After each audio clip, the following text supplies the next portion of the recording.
wanted to make a bit of a talk about oaths and do some comparisons, and just kind of like see where we are with them at the moment compared to a few older ones, and then just basically for different positions, like judges, police, jurors, um, Privy Council, MPs, and so forth. But I don't want to. I just basically was doing it to start with because obviously, like the scout oath that I took is a proper oath, and Baden Powell um, intended it to be a proper oath, um, basically for lifetime, and it is actually under the jurisdiction of the Privy Council, and it's got an actual charter, which I didn't actually know that.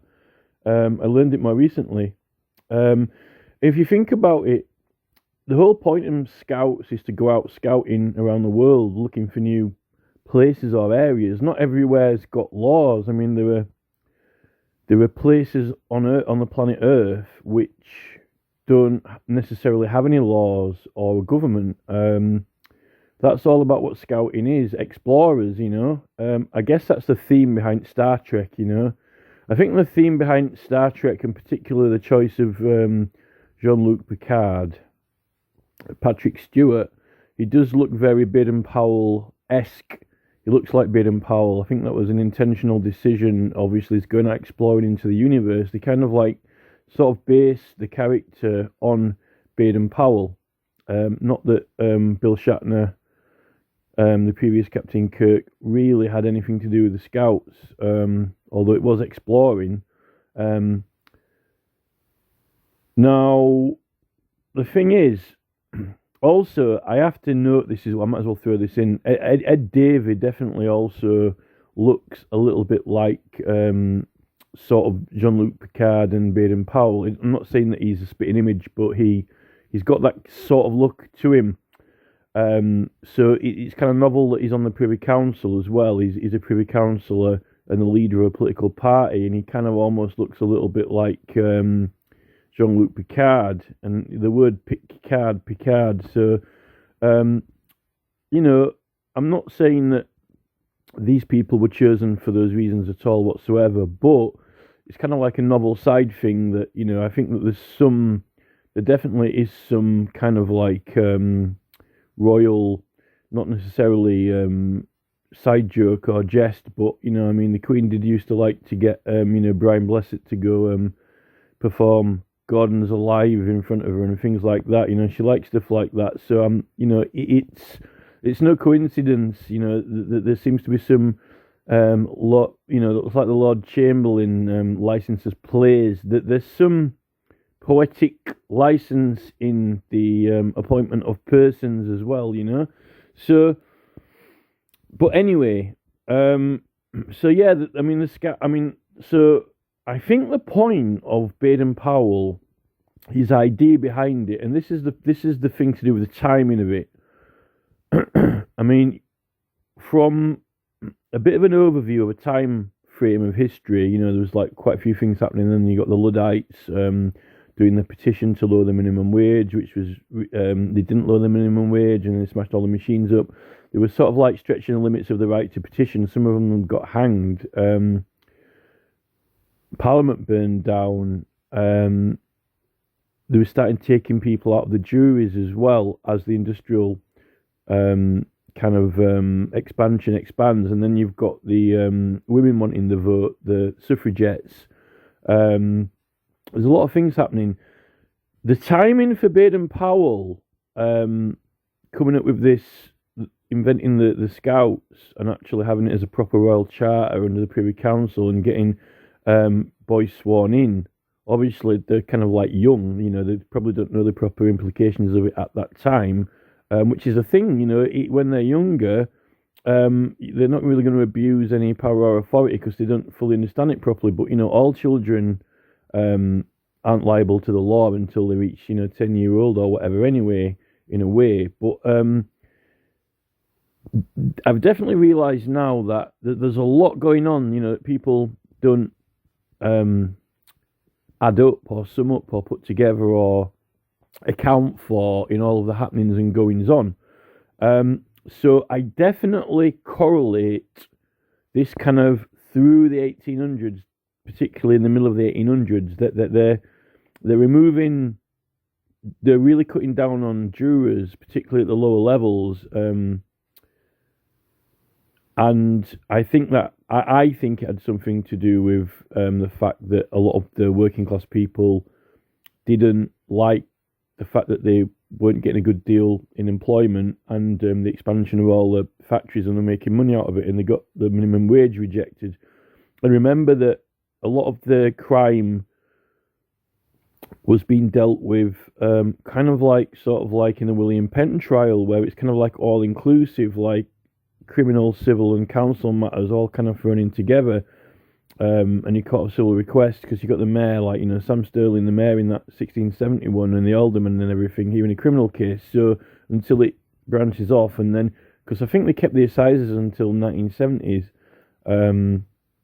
But effectively, they were. I noticed that. I think that if you've got a lot of working class people in courts making decisions, particularly when it's connected to council decisions and council matters of planning, they're not going to want the random juries of public making decisions like that. I know that they had jurats as well. There's some jurats oaths as well, which are quite important. So I do think that there's something to do with this kind of like gradual removal of a lot of the jurors as after this kind of like big Luddite issue. But this is the thing, you lose a lot of as you lose these jurors and they're cutting down on them, you're losing people who are taking oaths and sworn in to make judicial decisions. So I actually think that Baden-Powell was aware of that, and I think that maybe it possibly was a little attempt at him to kind of like do something about it and get more people sworn in, as like, you know, they were having less jurors. It's kind of getting. I think the timing for it fits right with it from what happened. I'm not saying that that's the reason that he did it, but it's another thing to take into consideration. So, but anyway, so yeah, that's one. I think that's an important thing to note with the Cub Scout oath, and also the fact is this, right? He was like a kind of like, you know, military guy. He had 5 knighthoods, 5 separate knighthoods. There aren't that many people now. I mean, I don't think Tony Blair's got 5.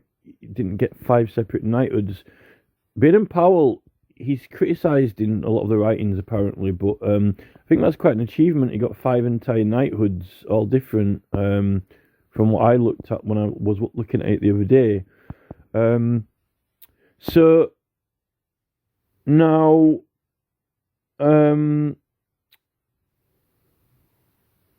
so that's basically what's got me interested in the actual oath, and the fact that that particular oath is attributed to the Privy Council, and it's got its own charter and judicial authority. Now, the thing is, what would be useful about that? Well, I think another thing that Baden-Powell kind of had in mind is kind of like that. It's almost kind of like when you go over to, if you think about colonization of like different countries, like American continent or Australia and so forth. How they kind of do that is like when you get there, you know, it's just a country, a continent. They don't have an established government proper or anything like that. So when the people get over there on the boats, you've got all this like, you know, mariners' law and all this kind of stuff. And then obviously, when you're in a continent that doesn't have an established civilization with its own government and laws, what law is there? What is the law of the land? Well, this is the thing to do with, you know, ship captains and having justices on, you know, ships and boats and so forth. And obviously when they set up a colony, then they got to keep law and order. So it's almost kind of like, you know, you're deploying your own kind of like judicial authority with you. Now, I think one of the ideas behind Baden-Powell, I guess, in a way, is kind of like if you've got scouts who are possibly in some other country, or, just, wherever. I mean, we don't know where you could end up exploring, 20,000 leagues under the sea or whatever, different oceans of different territories. But, I mean, place X, whatever. Potentially, if you're into the pursuit of exploring, you could potentially end up anywhere, I think, like I said, that's the idea behind, the Starship Enterprise, going where no man's been before. So, in a way, having people who are sworn in with a authority or judicial power, you might be somewhere that doesn't have its own government or law. Now, if you go to France, you're meant to be under French law, right? If you're in France, then they've got laws, so you've got to obey their law. If you break their law, you might end up getting arrested, right? In France or Spain or Peru or America or wherever. So unless you're invading it with an army, and then you're obviously not complying with their laws, are you? But I think that there's something in this Baden-Powell thing that you might end up somewhere. Wherever that is, could be Antarctica, there might be a place you could find and explore that no one's found before, and they might not have any laws. So, what happens if you're with a group of boys or lads, and, what law are you obeying or following? Obviously, if one of them misbehaves or does something wrong or commits a crime, are they going to have a fair trial of their peers? Well, if you are, what you're going to do if there's only 3 scouts, and one of the scouts kills the other scout, and there's just 2 scouts left, and one of them's a murderer, but there's no law or government there. What's the other scout going to do? Try him by himself. This is the thing. If you're a scout pack, you kind of got to keep law and order. I mean, there's that to think about. It's just it's a hypothetical situation, but if they're all sworn in to make judgments as jurors, then they can judge their peers. Although, supposedly under Magna Carta, you can only be tried by the judgment of your peers in a fair trial anyway. But it helps if people are sworn in, So I think Baden-Powell probably had that kind of sort of idea in his mind, as well as the fact that they had been reducing the number of jurors as they progress through from the Luddites at the start of the 1800s towards the end of the 1800s. That's the period when they cut down on them. So, I mean, I think that he was consciously aware of that, but that's just my opinion. Just kind of like an intuition, So, anyway, so what I wanted to do is kind of like have a look at the police oath and see how it's changed, like an earlier police oath, and then one later on. It turns out it wasn't actually an oath; it was just a declaration. But anyway, they didn't call it an oath; it was just a declaration. And then have a look at some of the MPs' oaths and just kind of like put some opinions about it. Now, I thought I'd start kind of like maybe with the more. I thought I'd start at the top and then work down. So we start off with the King's Oath and probably maybe with the newest one. But the thing is, I've got this up here. Apparently, it was written down on paper. I don't know if he read all of it out or the entirety of what was on paper. There's one account that says, because I didn't watch the coronation, but there's one account that says that he just said some words and then signed it, right?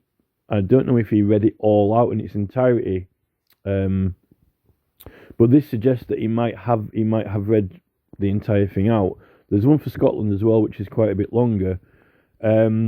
Now, there is some things to say about this, and this is the part of the video that I'm a bit tired at the moment. I didn't know if I wanted to record this at the moment because there's a lot to think about, and it's not the part of this conversation that I really feel motivated to talk about at this exact moment in time. But I'll try. There's a lot of things to have to kind of, I guess I'm going to have to sort of like put into this conversation. Firstly, I'll read out this oath anyway. So this is Charles, right? I am willing, and then there's quite a bit of ceremony, and then it gets to this bit, right? It says, I, Charles, doesn't say Charles III, do solemnly and sincerely in the presence of God profess, testify, and declare that I am a faithful Protestant, that I will, according to the true intent of the enactments which secure the Protestant succession to the throne, uphold and maintain the said enactments to the best of my powers, according to law. The said enactments, I don't know if he's referring to the 1700 Act of Settlement or not, but he doesn't specifically say. He doesn't say Charles III, and that part of it hasn't got by the grace of it, but it's in the presence of God, not necessarily by the grace of God. I've just read another account from one of the newspapers of this ceremony, and it seems a little bit different. I don't know how or why that is, but I'll look at that in a minute. Your Majesty is willing to subscribe. Are you willing to make, subscribe, and declare to the statutory accession declaration of? Well, it's statutory, so he's got to do it. If he doesn't, then I guess it'll have to be William, won't it? So he had to do it. Didn't have any choice whether he could do it or not. All this I promise to do, the things which I have herebefore promised, and will perform to keep, so help me God. I'm not too keen on this part of it. All this I have promised to do, all this I promised to do, the things which I have herebefore promised. Well, we don't know what he promised before. He could have promised anything. Is he talking about here now, or is he talking about also before, leading up to it, the things that we don't know about? That's the thing. There's not really much in this particular oath section here about upholding the rights and liberties of the realm and the subjects and the people, although he just says that he will uphold it to the best of his powers according to law, but it's only the Protestant faith. Will you, to the utmost of your power, maintain the laws of God and the true profession of the gospel? Will you, to the utmost of your power, maintain the United Kingdom, the Protestant Reformed religion, establishing law? Will you maintain and preserve inviolably the settlement of the Church of England, the doctrine and worship discipline, and govern therefore as to the law established in England? Will you preserve unto the bishops, the clergy in England, the churches they committed to their charge all such rights and privileges as by law shall pertain to them? So it's all about the rights and privileges, maybe, and all focused on the church. Now, I'm actually quite concerned about this, and I'll tell you why. Right? Will you solemnly promise to swear govern the people of the United Kingdom and the Britain and Northern Ireland, and your other realms and territories, to any of them belonging or pertaining according to their respective laws and customs? Well, we've got all the Commonwealth, right? You swear maintain and committed true profession of the gospel, do you seek to foster an environment to which peoples of all faiths and beliefs may live freely. The coronation oath has stood for centuries as an enshrined in law. Are you willing to take the oath? Right, so he's saying that he's going to maintain an environment where people of all faiths can live in harmony, but he's saying that he will maintain the Protestant faith and church. And the whole law is built up on this. In fact, the legislation is meant to come into effect and power through it, and the whole legal system of the courts is meant to be based on, swearing oaths and so forth. Now, aliens and traders and merchants from foreign lands, except particular ones who were banned, have always been able to come and trade in this country anyway, right? They've always been allowed to come into this country and, trade their goods as merchants and travel freely. Now, the thing why I find some of this a bit contradictory when it comes to what exactly does it entail to maintain the Protestant faith, right? And law. Well, part of it actually really is, through the grace of God, getting onto this thing to do with like the God which is identified as the God of the origin of the Bible and the church, which is come up with the Ten Commandments, which at the moment, Kim Leadbeater MP and this Falconer, this Lord Falconer, they seem to be wanting to put through all these like assisted suicide laws, which effectively, if you read the enactment, it says that basically they're going to kill another person, right? It's defined as killing another person in the act. So that can't be upholding that religion at all. If he puts that through, I would have thought that's perjury or even treason if he puts that through and he's breaking this oath. If Charles gives assent to that, he's definitely breaking this. And to me, this all seems fully focused on the Protestant faith, but there's nothing wrong with accepting and tolerating other religions in the country or even letting them, go about doing their religious business. But what the English actual law is and what the church is in effect through law and through the courts and the whole point of compelling people to tell the truth and so forth, when there's some other oaths they've brought in now, alternate declarations for other persons of different religions, right?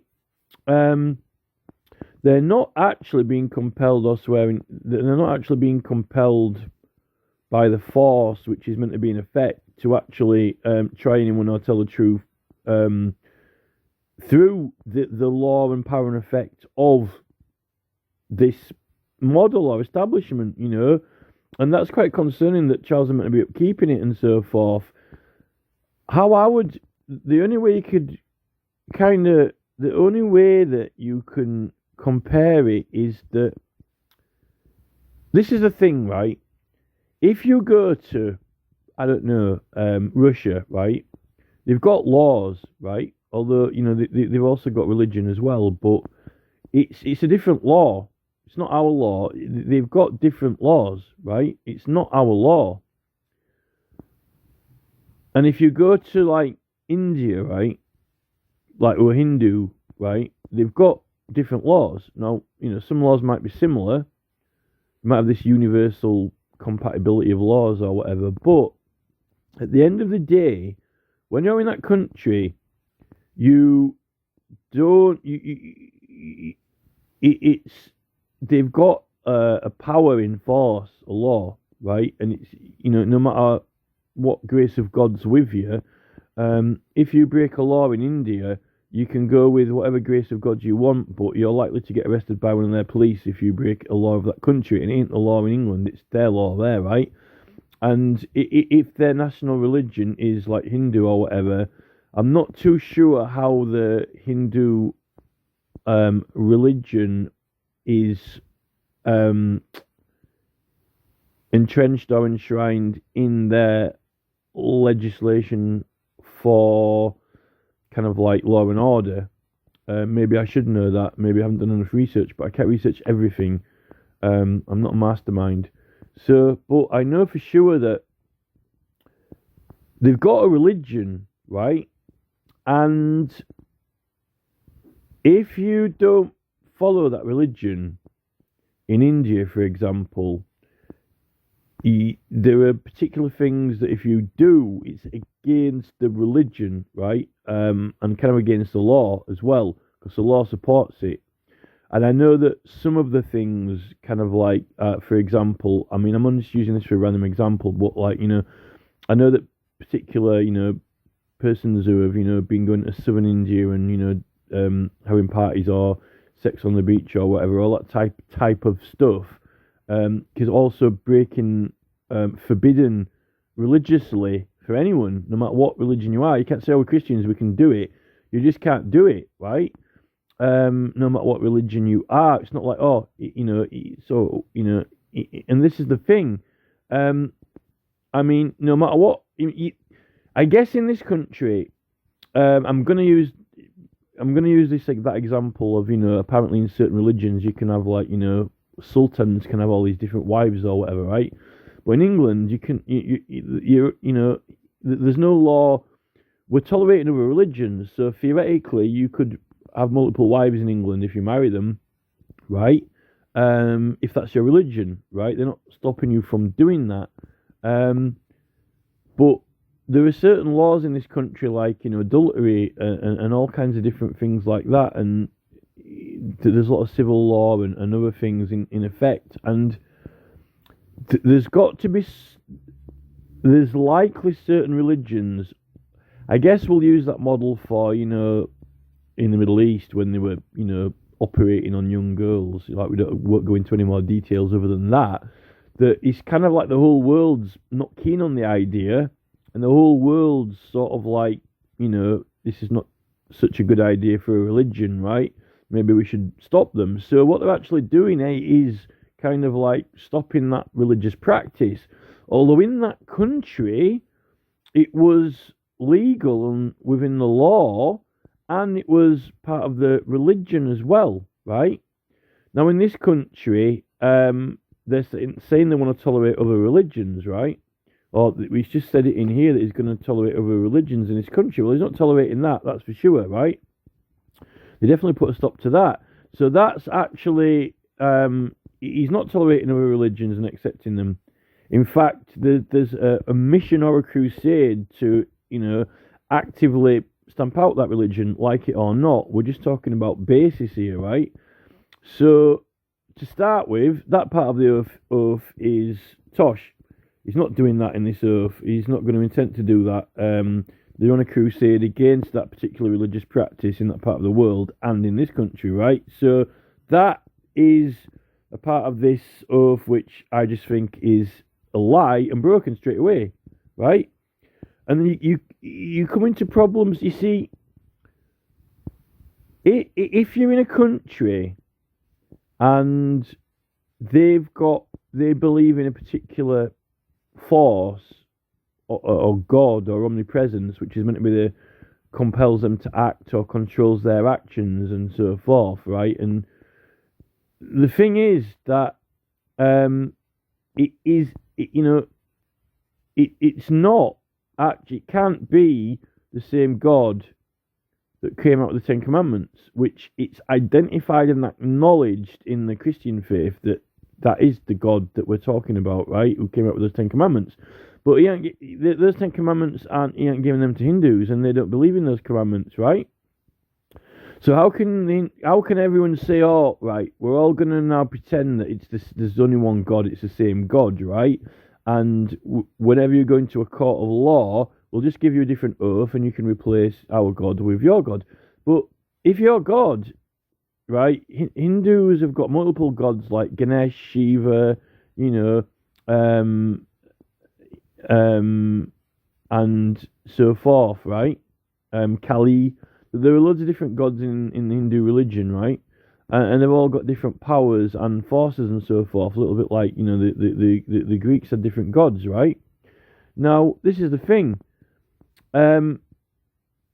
Those forces are going to compel certain persons to act in certain ways, depending on what their religious or spiritual belief is in regards to their spirit and soul, if they even have a spirit and soul. So, it's... The thing is that in England, the whole particular one God has commanded and compelled, and also is the force by which everyone is under the effects of, for this law to come into force in this realm and within the Commonwealth and the King's realm, right?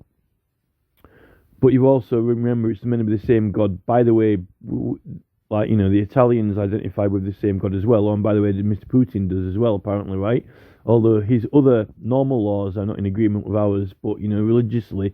But if you were being compelled to tell the truth in a legal system through a power which is coming through the force of law and compelling a human being's soul and spirit to answer and tell the truth, right? You got to. It's a little bit like Bill Gates, right? You can't use Bill Gates software if you don't consent, submit, and accept. He won't let you use it, right? Else it ain't going to work. You ain't going to get onto your phone, and then you can't access your photos, and then you can't upload them to the thing if you don't grant permission and access, right? So if you're not granting permission and access to God, right, to compel your soul and spirit to tell the truth, right? The gods which came out of the Ten Commandments, by the way, as well as the entire history of England, and well, not the entire history of England, but pre Roman conquest, post Roman conquest and Constantine or whatever, right? Then in law, you're not consenting, submitting, and accepting, right? Now, even though they've made out these new oaths, and I suppose we can go into those oaths I've got them in the folder, which I'm going to go through them all, right? They're saying that you promise to tell the truth and so forth and so forth and so forth, right? But then you replace certain words with your God, but that God, all these other religions and so forth don't necessarily have the same belief system as us and our laws. So, it's going on an assumption of compatibility, kind of like, you have got this, universal law, like, American laws are similar to England, although it's similar, but it's not the same. I don't think that if you're a Hindu and you're in England and you do actually believe in Hindu gods, right, and those gods are, the powers through which you are, kind of like acting. It to me, right, even if you're in a jury and you're sworn in, or if you're a witness on a witness stand, right, if you do not swear, kind of like that you're gonna tell the truth and give fair judgment, so help you God, right, or swear for that power, then but that's the whole power by which all this thing works, right? And you're not kind of like sort of consenting or submitting to that particular deity, really. In fact, you're only swearing and consenting that you're claiming you're going to do this or that by a different entity or deity, which actually, therefore, you're not actually under the power. You're not putting yourself under the power of the actual grace of God, of which Charles is made king. Really, what you're doing is you're saying, by Shiva, I'll say, I'm gonna say that I'll probably, I'll tell the truth, right? But Shiva's power, right? It is, is a power and entity in deity, but it's not God. You aren't actually submitted and consented to God. In fact, Shiva might just, this is the thing. You're not. Effectively, it's like saying to Bill Gates, "Well, by Linux, it really is kind of like, going up to a computer and saying, do you accept Windows on your system?" You say no, but I'll attend this court with a Linux or something. You aren't.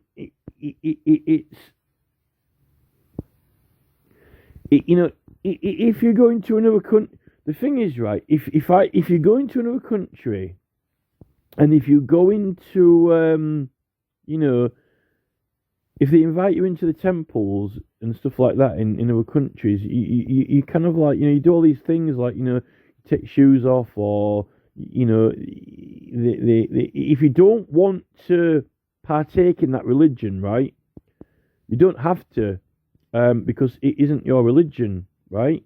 But what I'm saying is, right, if you're a Christian, right, and you go to India, which a lot of English people do, now, let's say Charles, right, King Charles is visiting India and he wants to encourage relations with the Indians, right?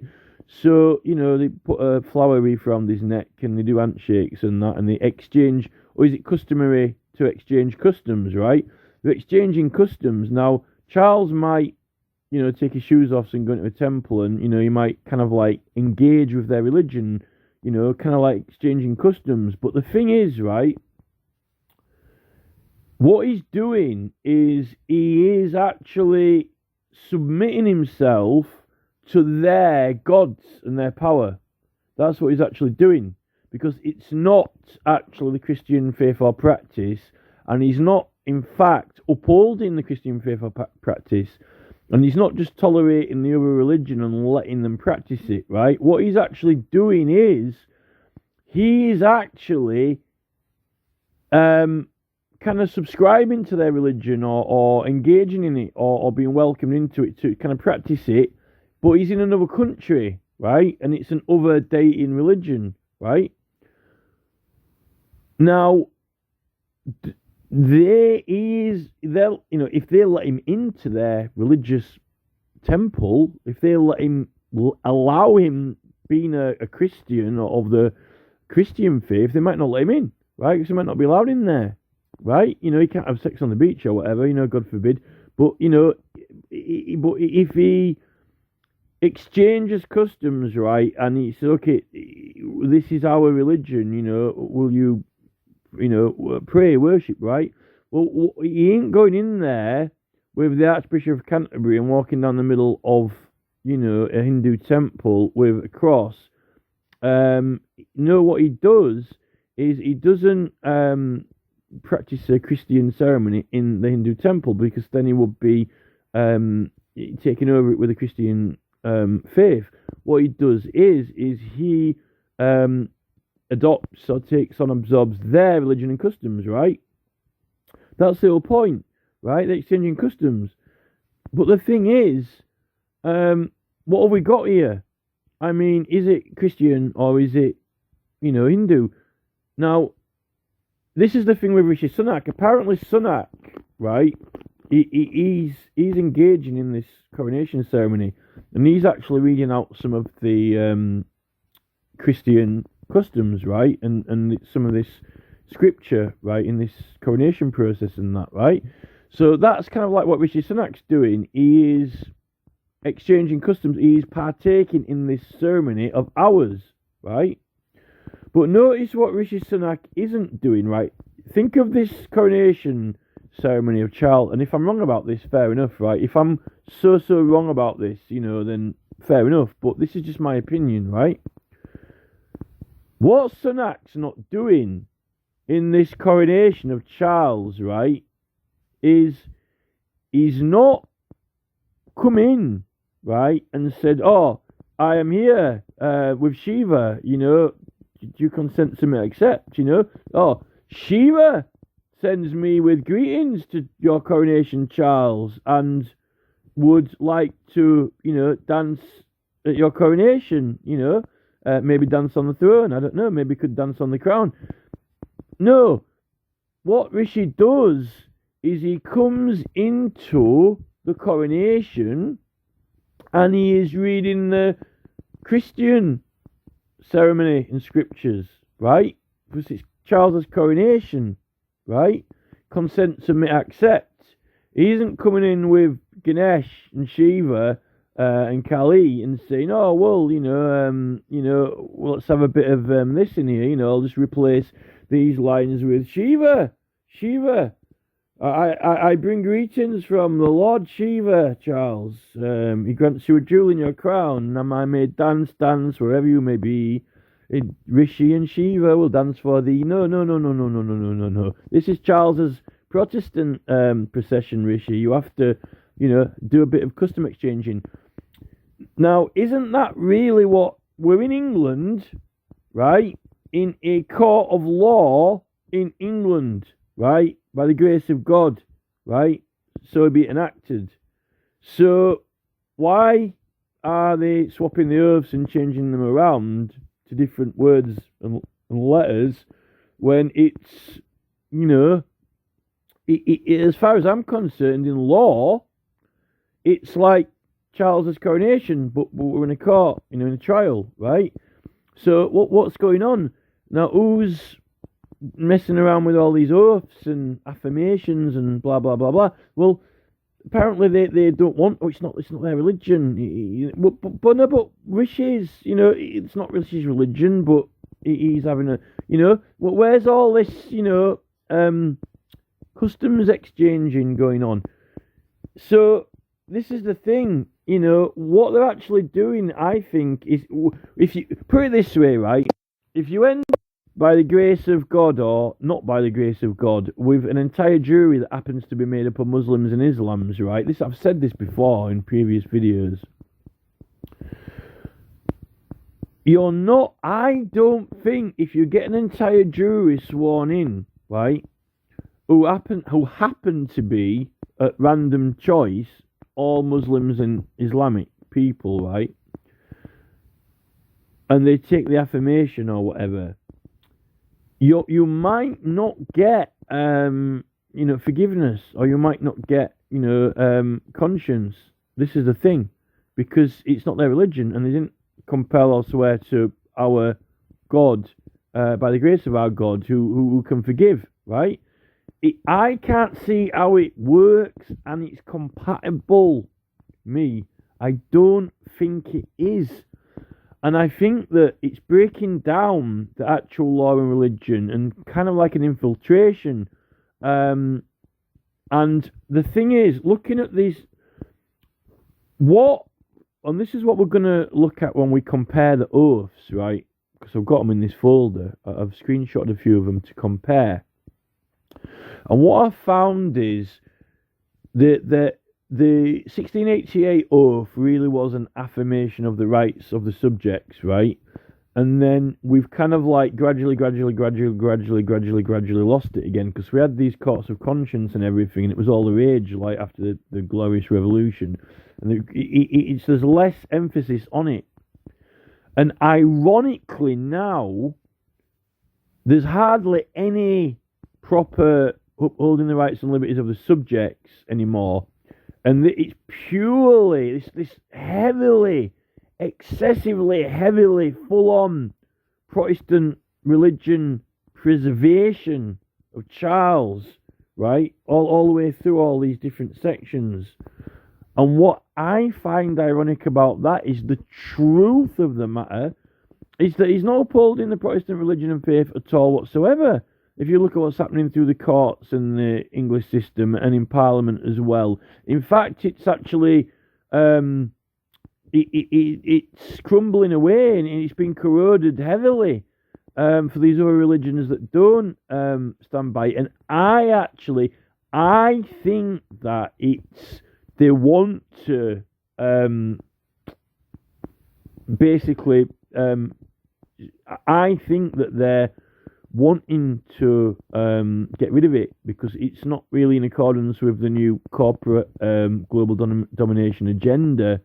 It is religion, or any of the religions, and a good way to corrode into these other people's religions and ours is really to mix them in together, and then, you know, you ain't got a proper system of either of them, you know, because, you know, when you go to these other people's countries, you know, either you respect their laws and respect their religions, or you don't, you just keep them separate.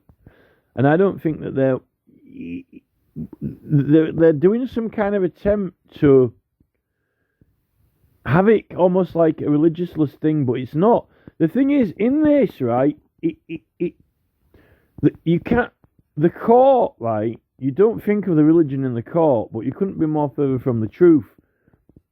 And this is the thing, it's all built up on and around it.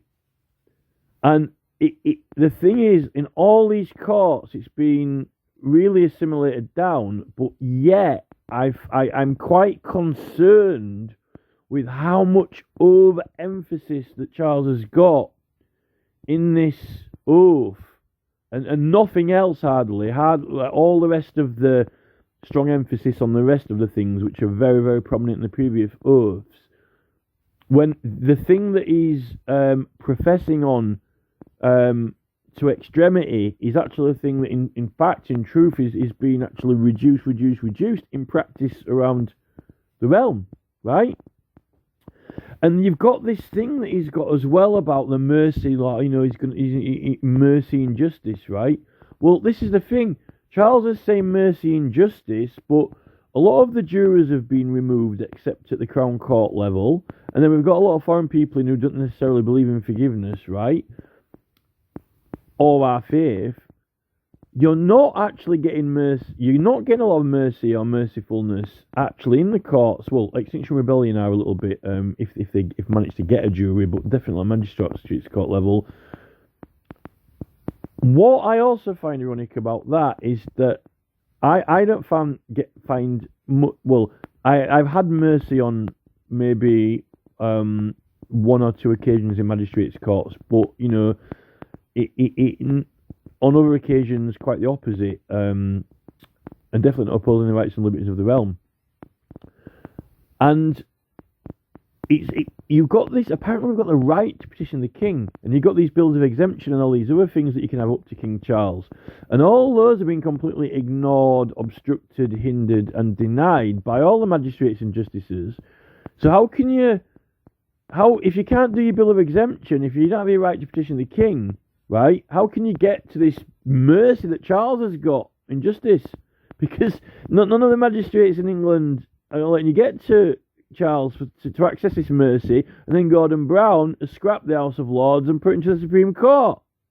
So, you know, pray tell us, how do humble citizens access this great mercy of Charles's perchance, you know? If Sternberg won't sign the Bill of Exemption, Speaker Lindsay won't sign the Bill of Exemption, Chairman of the Ways and Means won't, you know, DJ Watson's not upholding the rights and liberties, don't see any mercy there. I've never seen anything unmerciful magistrates. I've never seen less mercy in my entire life than some of these magistrates. They don't know what the word mercy is, and you can't get, you know, but all these processes and procedures. Apparently, we can access this great mercy, but they're even denying the existence of all these processes and procedures. So this oath of Charles's, I'm finding quite patronising and condescending in many levels, including, you know, the reasons that I mentioned earlier as well. And I'm not even going to read all this out and go through it all, but that's going to be the main part of it there, in this purple. But anyway, I'll go on to I'll just show you the bit on the other website that it showed me, and I'll compare it. Right, so this is the other. This is off one. I think it might. This is just the text I've grabbed, but this is from one of the newspapers' websites. So you know, can't necessarily say that it's correct or not. But it says below a full section on the oaths to be sworn by His Majesty during the ceremony at Westminster Abbey. Right Reverend Dr. Ian Galashiels, Sir, to keep you ever mindful of the law and the gospel of God as the rule for the whole life and government of Christian princes, receive this book, the most valuable thing that the world affords. Hear his wisdom. This is the royal law. These are the lively oracles of God, recommended videos to you. So no, I think that little bit's just from the web page that's got included into it.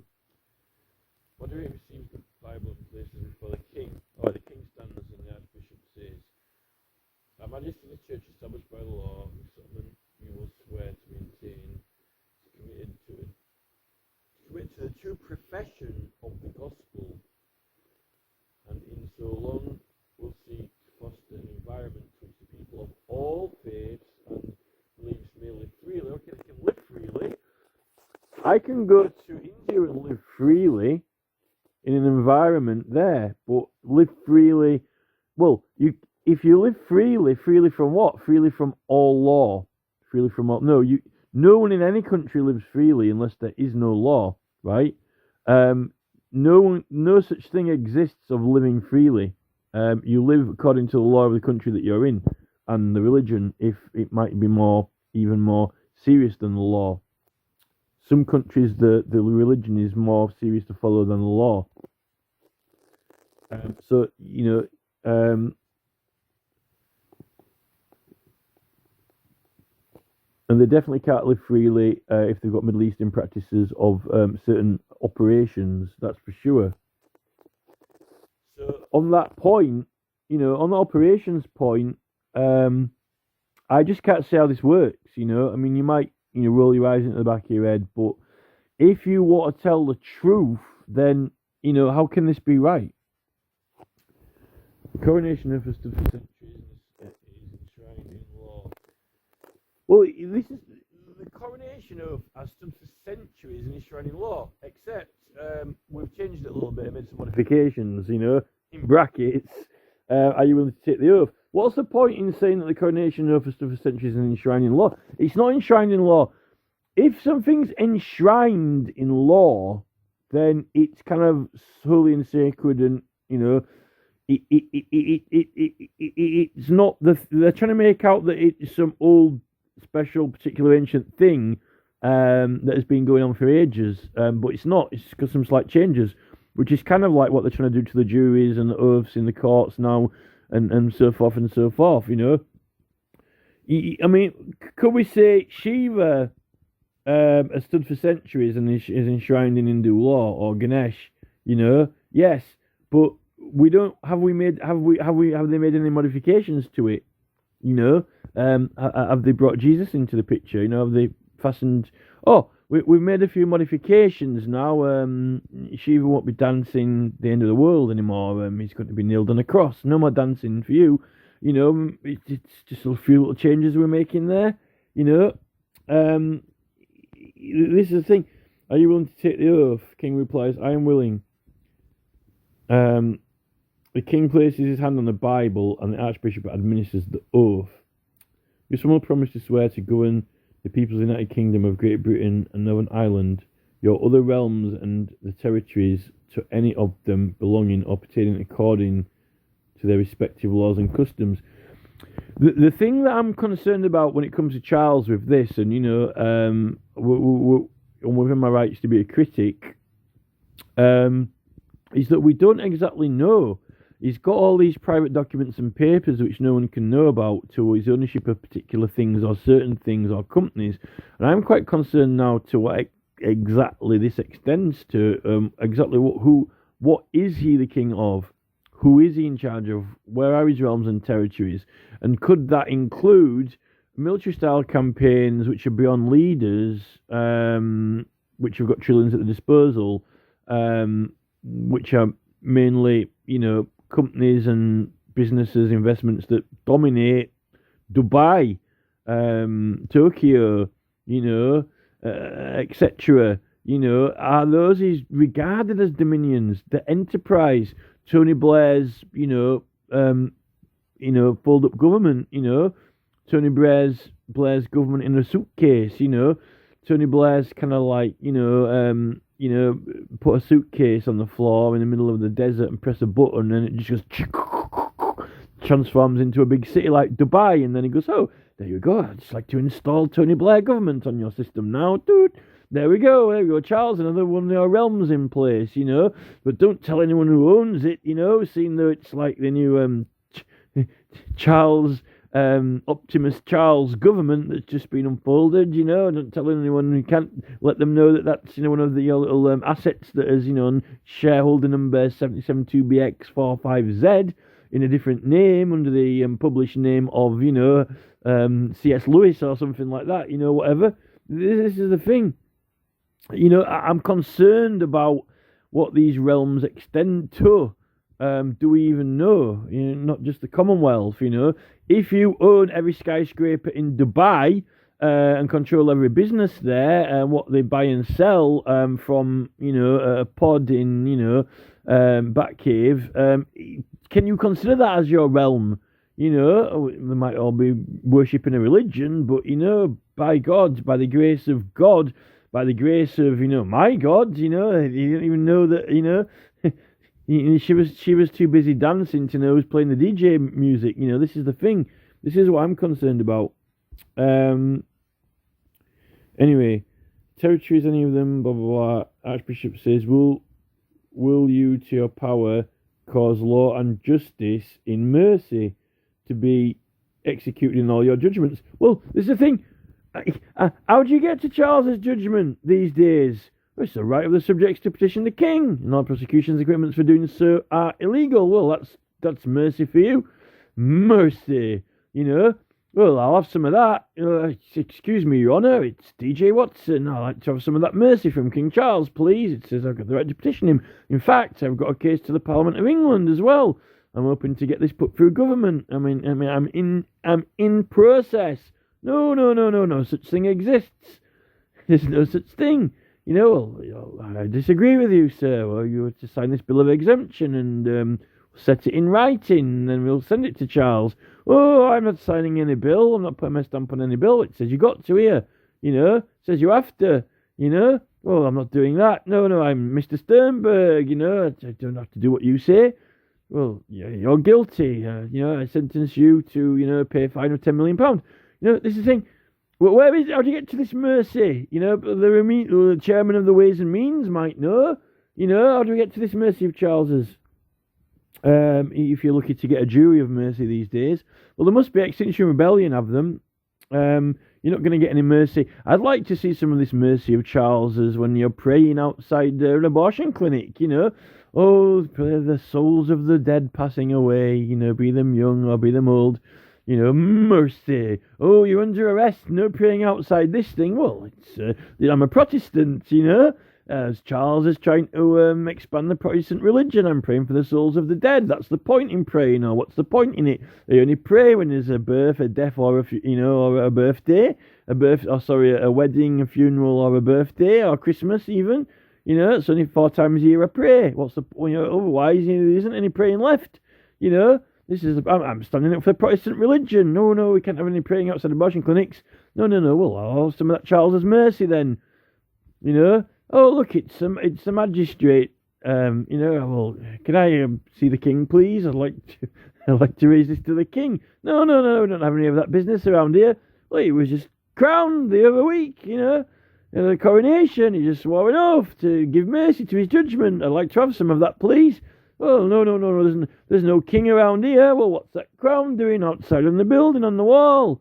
Well, that's not a crown, it's a unicorn. No, at the other side of it. Well, that's a lion. No, not that side. You're going too far. In the middle, on the top. Oh, that's just a little decoration we got outside. Oh, that's Charles, isn't it? I'd like to get some of that mercy. In fact, this is what isn't this the place? This is the King's Court? The King's Justices. Oh, I'm in the right place for a bit of mercy then. Oh, not from me or not. I haven't taken that oath. Oh, I get it now. This is it. I'm on the wrong day. King Charles is not here until next week. Well, it's a shame, I hope I wanted to have DJ Fudge, and then ended up with DJ Watson, and I was hoping for King Charles, Well, mercy. We'll find some of that mercy somewhere. This is it. King places on the Bible. So.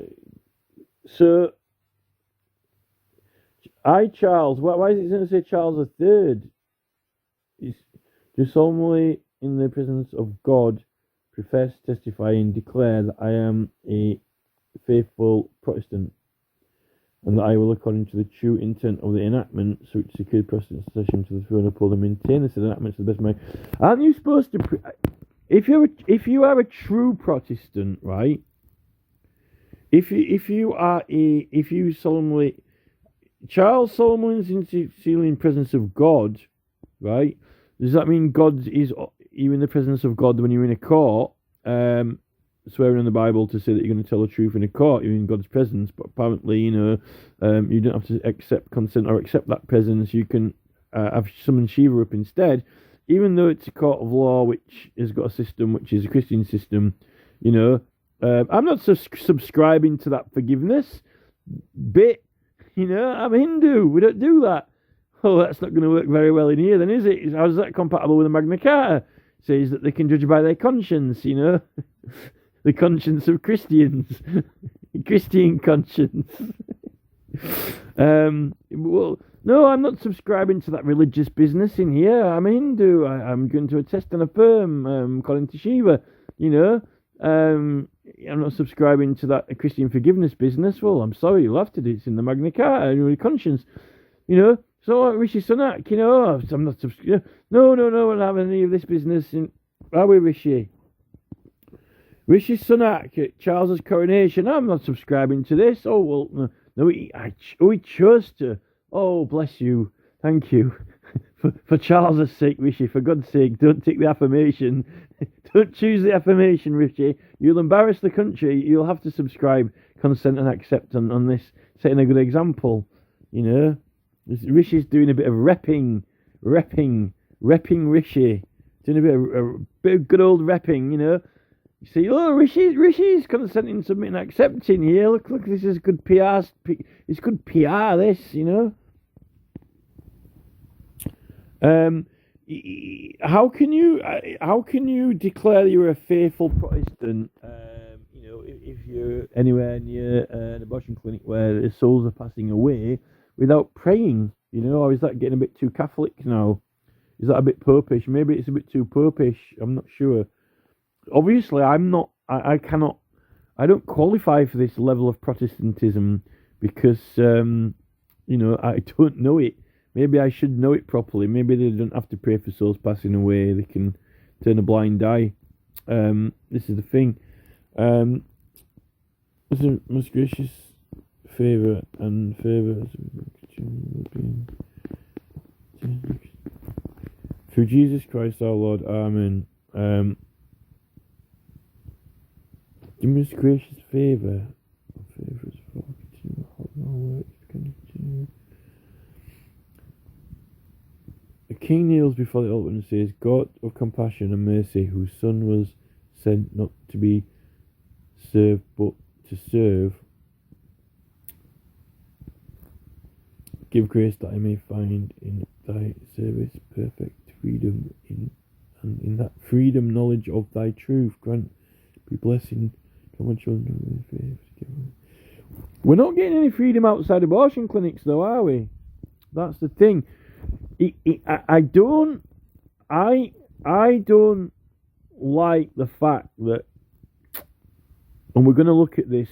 We'll look at some of the. I've got other oaths, previous kings to compare. They're really going elaborate with this. It's almost kind of like the archbishops, you know, mitre and regalia is extremely extravagant compared to, you know, like some of the very early hats that the priests used to wear. It's very, very ornate. It's an exceptionally ornate Protestant oath and declaration and ceremony, which, in light of what's going on in the churches, the loss of the legislation and the requirement of the faith in the practicing of it all around the country, it's quite contradictory and patronising, really, to what actually is happening, I think. And particularly this, you know, I mean, they are granting the religions freedom, but not that much freedom, not as much as what they're making out, which cannot be a true declaration. Okay, let me just move on to the other oath. I know that I've not done as thorough kind of like evaluation of this as I wanted to do, but it's quite long, is this part. Right, this is the I think this is from the Scottish website. You can see a little coat of arms in the top corner, right? I understand that the law requires that I should, at my accession to the crown, take and subscribe the oath relating to the security of the Church of Scotland. I am ready to do so at this first opportunity, right? So this is what is sworn in Scotland. It's quite different compared to the last what we've seen, the last oath what we looked at.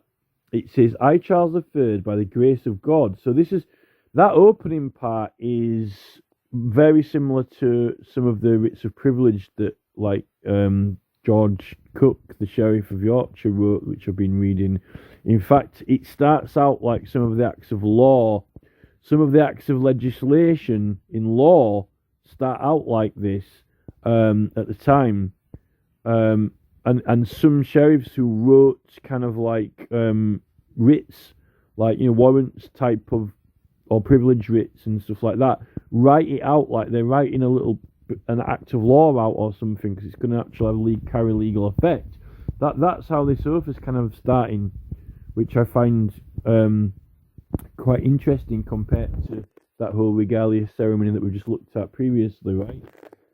I, Charles III, by the grace of God, of the United Kingdom of Great Britain and Northern Ireland, and of my other realms and territories, King, Defender of the Faith, do faithfully promise and swear that I shall inviolably maintain and preserve the settlement of the true Protestant religion as established by the laws made in Scotland in prosecution of the claim of right, and particularly by an act entitled An Act for Securing the Protestant Religion and Presbyterian Church Government, and by the acts passed in the Parliament of both United Kingdom and the two kingdoms, together with the government, worship, discipline, rights and privileges of the Church of Scotland. Now he says rights and privileges of the church, as if the citizens haven't got any. But what he does say in this, which I want to know, which is worth saying, is that it says the claim of right. Laws in Scotland in prosecution of the claim of right. Well, the claim of right is like our 1688 Bill of Rights. We've got the Claim of Right Act, and in that Claim of Right Act is the right to petition, and all prosecutions and imprisonments are illegal. So it's interesting that here's laws made in Scotland in prosecution of the claim of right. Well, interestingly, the Claim of Right Scotland Act is where that it's illegal to be prosecuted if you're petitioning the king. The wording of this says it's using the word prosecution of the claim of right. You wouldn't be prosecuted if you were using the right to petition the claim of right. You'd be protected against it. I don't like what they've done with this.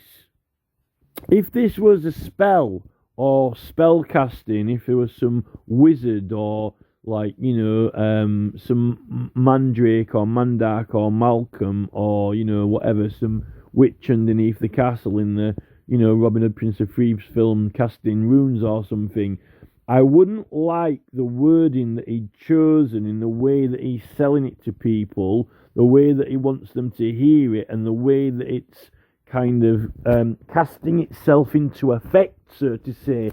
I think it's quite misleading and deceptive to the claim of right. It's quite, I think it's quite contemptuous to the Claim of Right Act, and the fact that they've got this to prosecute the claim of right. That's funny. The prima facie thing that I know in the Claim of Right Act is that they've got a clause which is like the right to petition, where you can't be prosecuted, and it helps to confirm that and affirm it, and also that you can't be imprisoned. It's the main thing in the Act of value to the subjects and citizens. Protection from being prosecuted when petitioning the king. And in his oath, he's saying that he's going to prosecution of the claim of right, as if it's like prosecution of it. I do not like that. I think that it is exceptionally unconstitutional in its tone and objective. Although he does, and then the only privileges and rights that he's doing are ones of the Church of Scotland. Oh, good for the Church of Scotland. What about us? Everything has been written off in this when it comes to us, and they're not hiding it. They're actually quite prominent with it. And this is when we get Keir Starmer now, Crown Prosecutor, Chief Crown Prosecutor, now Prime Minister, who is running away from the fact that they're not upholding our rights and they're not giving us our privileges, and some of these protesters are getting arrested. They've even got the word protest, which is even not being acknowledged for a legal process. they're treating it as picketing, like random picketing or whatever, not as a lawful due process. And we'll get onto that in a minute because, like, there's something to do with the police oath has also shed a little bit of light on this whole. When it gets to the truth of law, and we're using privileges, and there's some boundaries on, what's the parameters of privileges, what's acceptable and not acceptable. Turns out that there's this malicious actions or activities that are particularly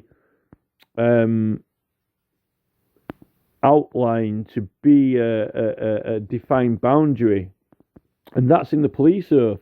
The police oath is saying he's going to execute his office as a police officer, stop other people from breaking the law, but he's allowed to do certain things to do that, except malice, right? And that's important, and that's another thing I found out about these oaths. So there's a lot of things that you can learn from these oaths if you know the law and constitution.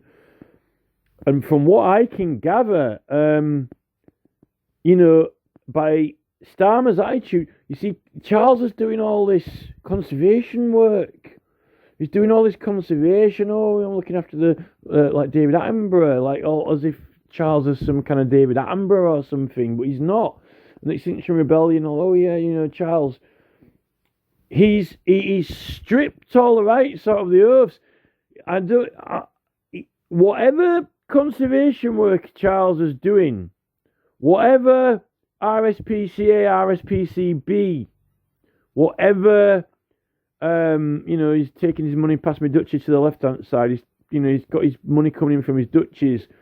Whatever charities he's running, whatever royal societies of royal heritage protection, blah, blah, blah, good work, shaking hands, opening museums, going on holiday, putting flower wreaths around necks of exchanging customs, repping abroad, all these things and more, trillions at disposal, beyond leaders, military campaigns, blah, blah, blah.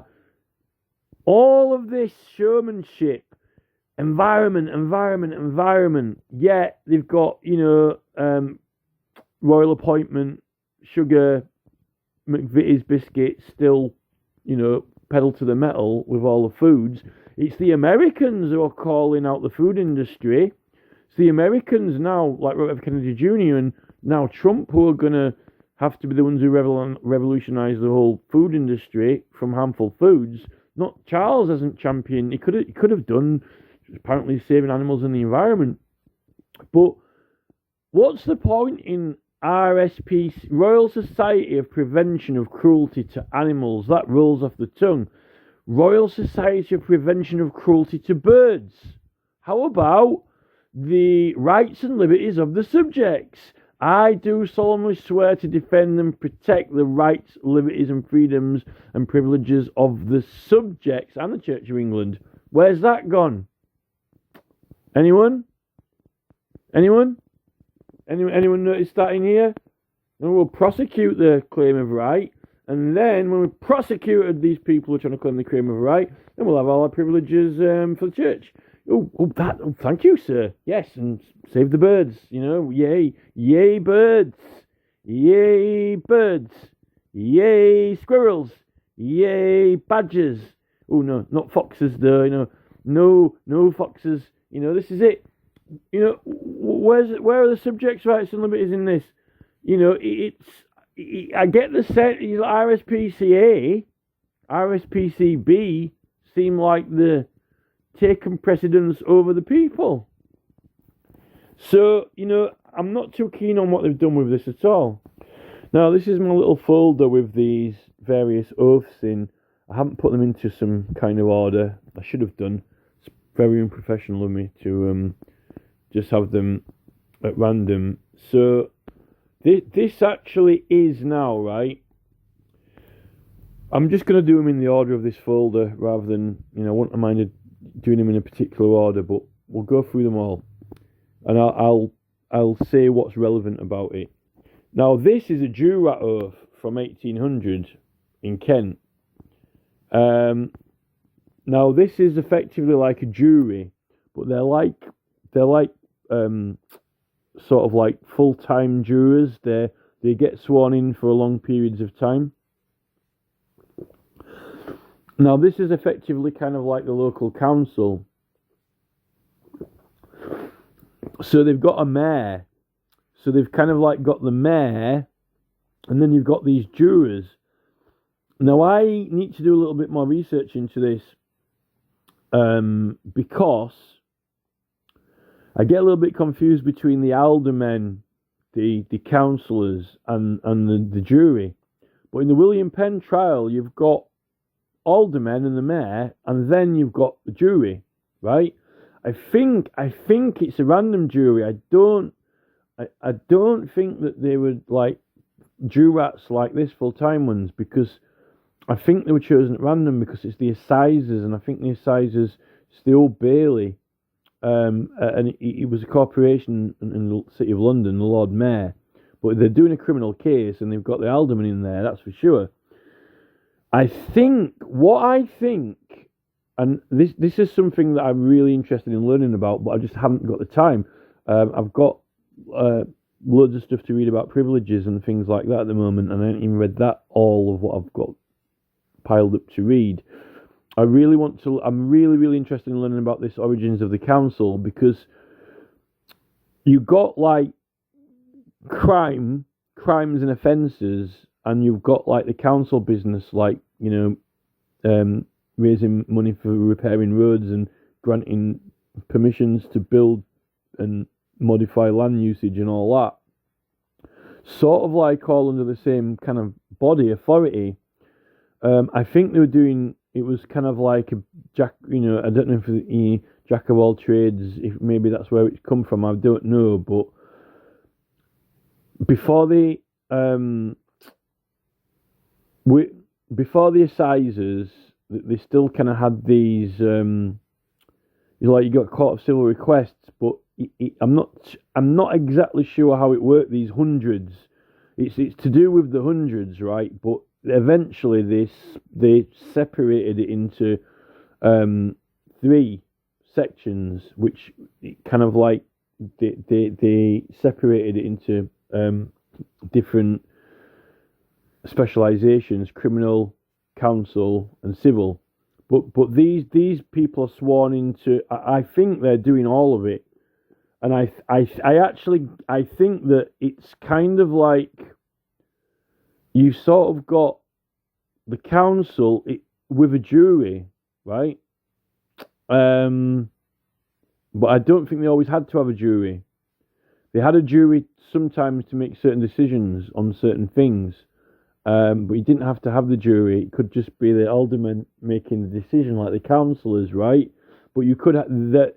It's almost kind of like, I think what happened is, it's like the magistrates' court used to have a jury, but like the council used to have a jury. So I think that the council has sort of lost the jury in sort of like the same way that the magistrates' court has lost the jury. Even though they've got all those councillors in there, it's something along those lines which I really want to read more about and find out about. But anyway, so we'll do this oath.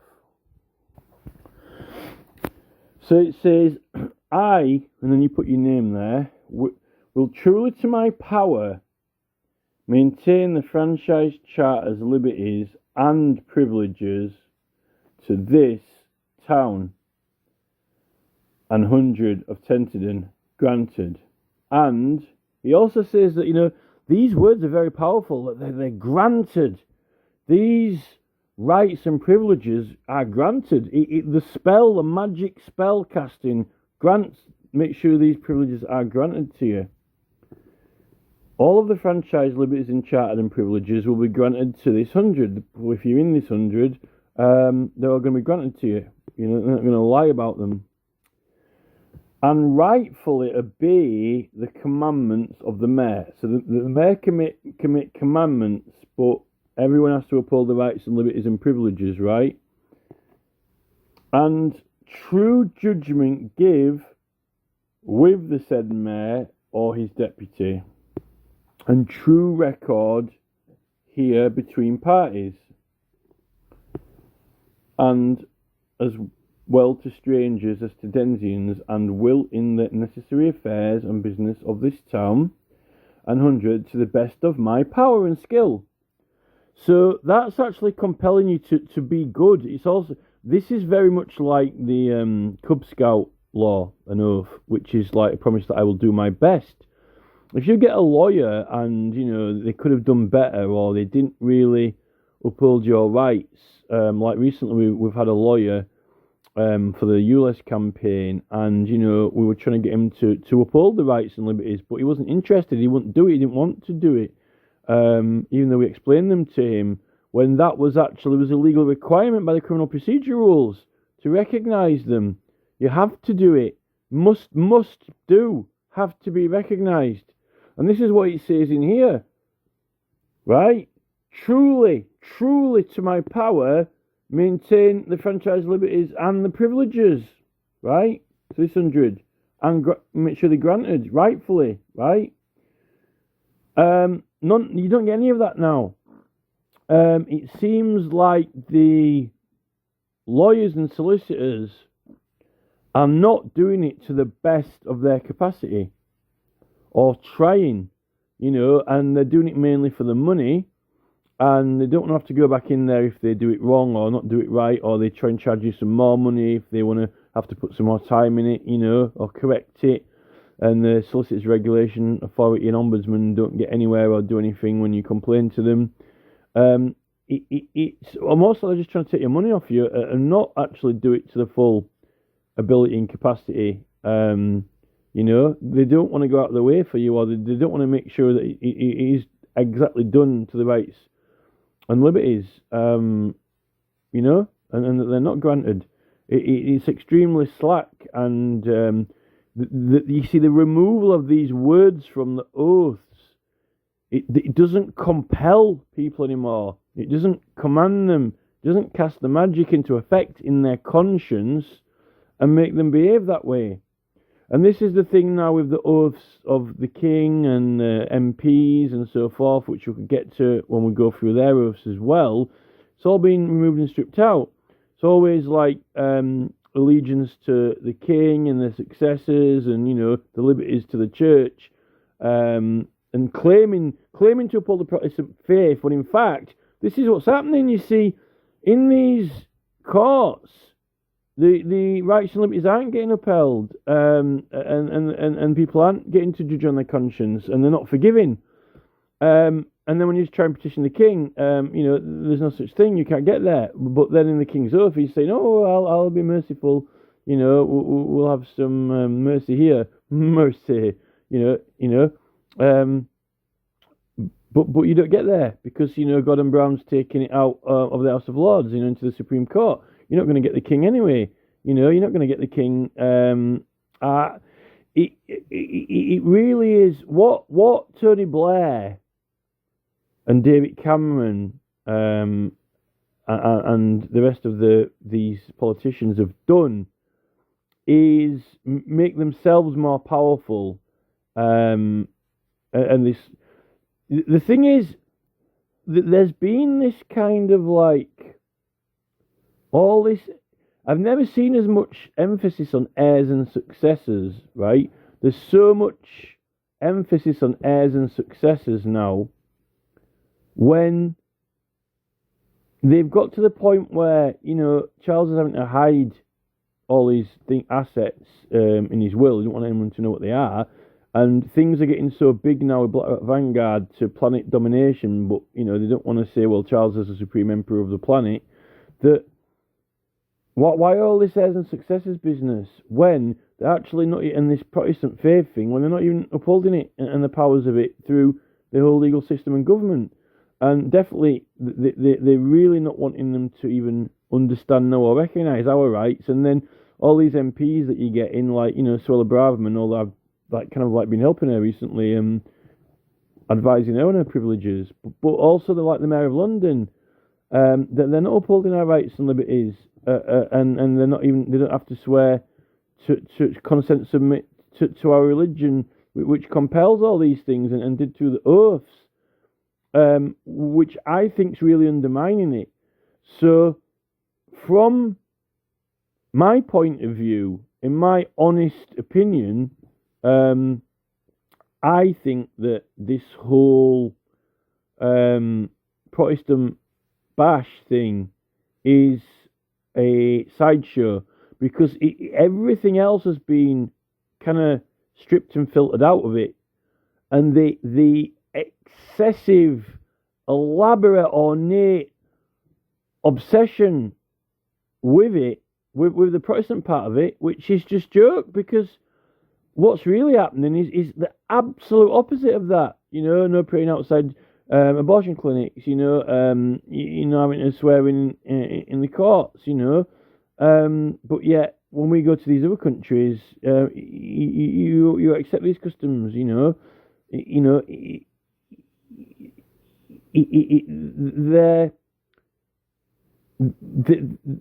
They're inviting other religions to come in and not having to swear in properly, and then it doesn't get upheld. And the reason that I don't think they want it to upheld is because they don't actually want foreigners coming into the country, and it's called naturalization. They're not. They don't want people to naturalize anymore and have rights and privileges. In fact, I think that they want to encourage a nation where there aren't any rights and privileges for us and only of the supremacy, really. And then, what even is that? And what does it extend to, business? And then the thing is that the Lib Dems were wanting to get rid of the Protestant church. Some of the Lib Dems have really been trying to scrap it. And Keir Starmer's been joking about it, blasphemy and so forth, and then doing all this assisted suicide business. This whole Charles Protestant orgy in this kind of oath thing is fake, because what they're actually doing could not be more opposite, because it's like Ed Davey and some of the Lib Dem lords and a lot of Labour now are stripping, kill. They're coming in they're taking out male and female. They're attacking, the protected characteristic of life, and they are stripping out all these oaths and liberties of subjects, and really, it's the grace of God which is commanded through the oath and the prayers of the oath. It's God's grace within this oath that powers people to maintain the franchise charters and liberties and privileges to this 100, not just to the church, right?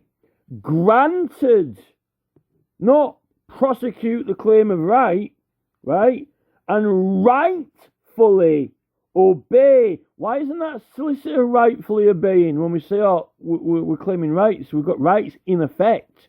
They've got to be recognised through criminal procedure rules, right?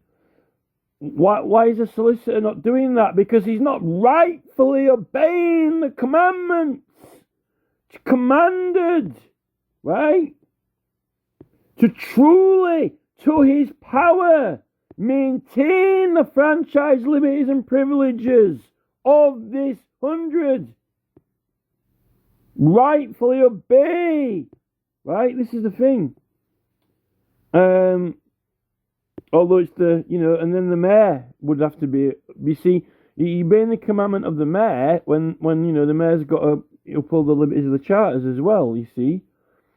The said mayor of his, or his deputy, and true record bear between parties. Well, this is what started. You see, the Crown Prosecution Service aren't bearing a true record because they're not telling the court everything. They're leaving a lot of things out that they don't want it to know. To parties as well, to strangers. So there was even back in 1800s, it can't have been that what you call racist or hostile to other religions, because even they're saying that they will bear true judgment equally to between parties, and parties, as well as to strangers, as to Denzians. Well, that's merchants, traders, and foreigners who are in England, right? You see, this is what the Christian faith is meant to do. You see, treat strangers as equally and Denzians, right? So that's actually not discriminative. It's not discriminative, you know. And will the necessary affairs and business of this town and hundred, to the best of my power and skill, be aiding and assisting unto the mayor of this and the deputy, for the time being, both in council and with my presence being there,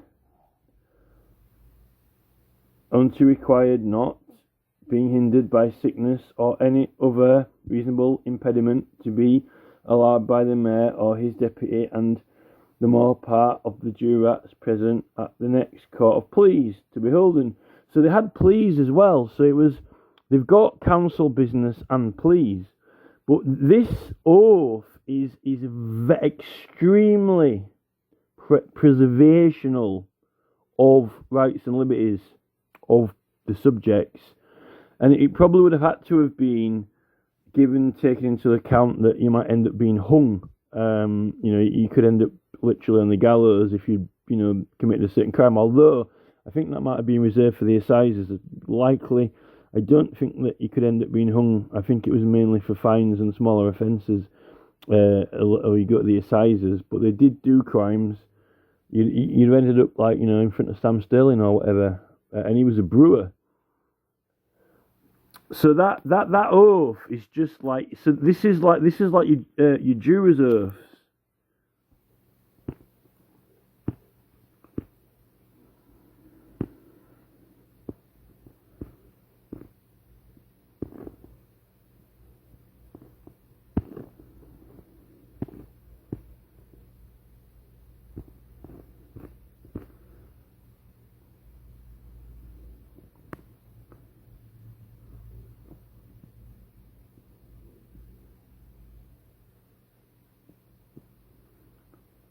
Right, now this one, this is now actually,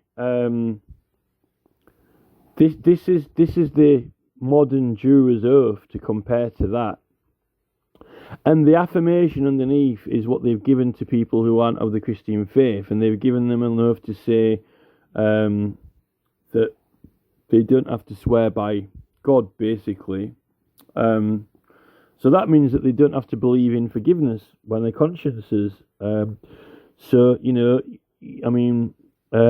end up with a jury that don't have much forgiveness in them, I'm not quite sure. You're going to appeal to the Crown Court. Well, you're going to be in Crown Court because you're not going to be in the Magistrates' Court with this anyway. How do you get to Charles for his mercy from here? When they've replaced the House of Lords with the Supreme Court, is your guess is as good as mine.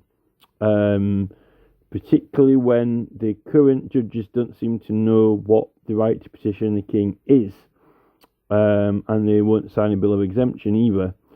So that's a good question. Mercy, where is all this mercy? There's a man swearing mercy, but we can't get to him, and he's replaced all these people with people who might not necessarily have much mercy. So that is interesting, very interesting. This is why I'm making this video. Ask the man himself what's going on. Maybe I might send him this video so he can tell us, put this all in writing. Tell us, Charles, how do we access this mercy? Maybe it's secret mercy. Maybe he tells the justices, maybe he gets MI6 to update the justices with a secret message and said, not having any mercy here. I swear by Almighty God that I will faithfully try the defendant and give a true verdict according to the evidence. Right? Now they're meant to evaluate the evidence but apply law, but they can decide it based on their conscience.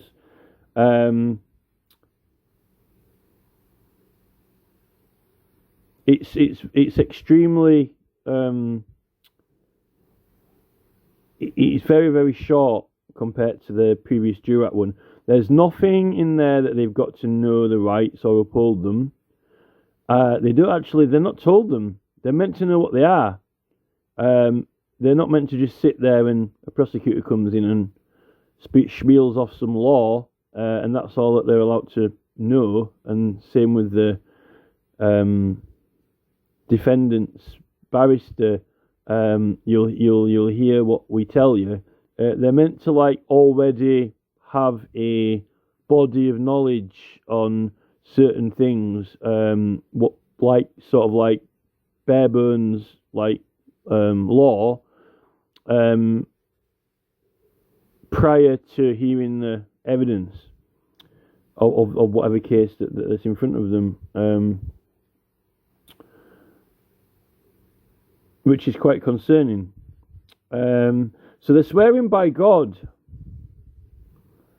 It's not an oath of supremacy, though. It's not an oath of allegiance. That's important to this. So the juror's oath is not actually an oath of allegiance to the king. Now, why that's important is that in Magna Carta, under the common law, you get to be judged by your own peers, by your own equals, right? And it's meant to be actually people who are learned in the law or know the law and who are meant to be honest people, right? That's why you take the oath, that you say that you're going to be truthful and honest. And but you're meant to know the rights as well. I mean, because obviously you want your rights to be upheld. You want your citizens to uphold the rights. So that's actually important, because the thing is with this, right? You're not actually. The thing with this oath is you're not. It's not an oath of supremacy of allegiance to the king, and it's not an oath to do a duty to God. It's actually you're swearing by God, which is like when you write one of those enactments by the grace of God. So it's you're being kind of almost compelled. You're being compelled to tell the truth. Now, this is one thing that I want to say at this point and introduce, which I kind of think's important, which I don't think a lot of people understand this, right? So, you've got Knights of the Realm, okay? People you've got figures who are knighted, who kneel. So when you're knighted and you kneel, right? That is you're becoming one of the Knights of the Realm, right? Serving the king. Now, I don't think the justices, when they take the oath, or the police or anyone, do actually kneel before the king. They just take the oath. I don't know whether it is equal or not to kneeling or not, because there are a hell of a lot of knights. There was just huge numbers of knights at one point, mainly through profession as well, just for being a brewer or a goldsmith or a vintner or whatever. But now they don't have as many. Only mainly famous architects or stuff like that. Pulitzer Prize winners and things like that. But this is important, right? So some of the other jurats' oath, they were sworn in they usually serve for a lifetime, right? Or for a longer period of time, and then they replace them, right? Because they were meant to be people, they were voted in, elected, so you won't vote them in if you didn't trust them, right? People who the town trusted to uphold the law and rights and be honest, basically, and that's what the oath compels them to do, that, right? Now, I think that this is just my own opinion now, right? If you give evidence, we're talking about witnesses as well, not just jurors, in modern court now, right? When you give evidence, right, this is important. Even if you're a defendant, right, even if you are accused of a crime, right, you have to go testify, right, because you get called to, like the prosecutor might want to ask questions, right? You have to swear, you get sworn in.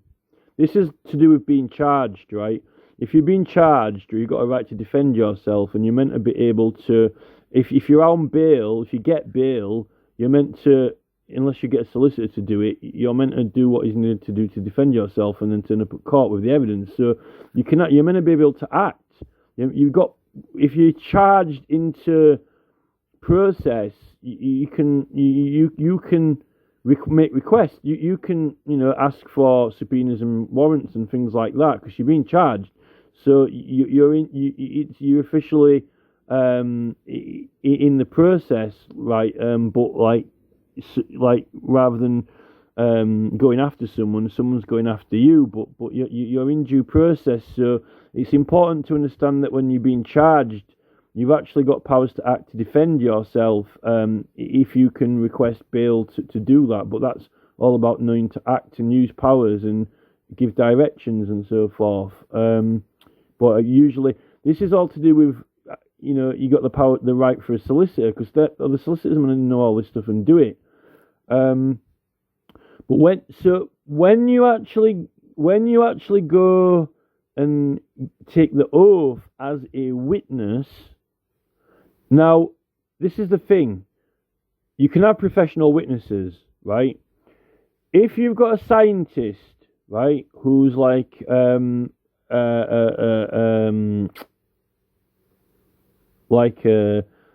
microbiologist or something, or even like Gail Bradbrook is meant to be a molecular scientist, right? There's a professional witness or witness. Now, if you're a professional witness, like if you're a professor or if you are an academic, right, and you've got a qualification, you're qualified on a subject and knowledge, right? Which means that you are your knowledge is to be legally recognised, and it's acceptable, right? Because you are an expert in a particular field of knowledge. So if you're like a professor in like biology, right? If you are called as a professional witness and you're asked questions in a court on microbiology, like your answers are right or correct, or to be considered correct, because you're a professional and right, and they don't, unless they appeal it at a later stage and get a better professional witness who says you're wrong, right? But there and then, unless anyone objects to it or wants to call another professional witness or introduce other evidence that proves otherwise, if there's a question required to be answered on microbiology or whatever it is, right, and you're a professional witness, right, what you say is that's what it is, right? What you say is that's what it is. But therefore, you've got persons with extents of knowledge, right? And these are your academics. So these are like your hierarchy of professional persons, like professors is the highest kind of level of academic. But you can still have professionals, and then that's their profession, their job, right? You've got a profession, or you can have a qualification. Profession is like you're paid to do it and it's your job, right? So you practice in it. You're a practicing biologist, right? But you might not be a professor in biology, right? So there is a hierarchy there, right? But this is the same thing with driving. You can be a professional driver, so that's your profession. You are a professional. Like, you can be a professional golf player, gets paid money. You might not win any competitions, but whatever. So you're a professional driver. Now, you can have drivers who have qualifications, like you get your advanced driving, or you could be a Formula One racer, or you could be like, you could drive, buggies in the desert or whatever. But if you're a professional, it's your profession, then you're well practiced in it, right? Or you are practicing in it, right? So that is on the scale of professionals, but it's not at the top. It's not like a professor. But if you can have a hierarchy of driving, for example. So if you're a professional driver and it's your profession, when you give evidence on things to do with driving, you're practiced in it and it's your career. So you've actually got you got a recognised knowledge in it because you're practiced in it and it's your practice career. So what you say is you speak with knowledge. Well, you are a professional witness. If you drive for a profession, you are a professional, and therefore you are a professional witness. But it's different from being. If you're you can be a professional scientist, but you're not a professor in science. You can be a practicing professional biologist, but you might not have a master's degree in it. You might have been an undergraduate, but you might have a job.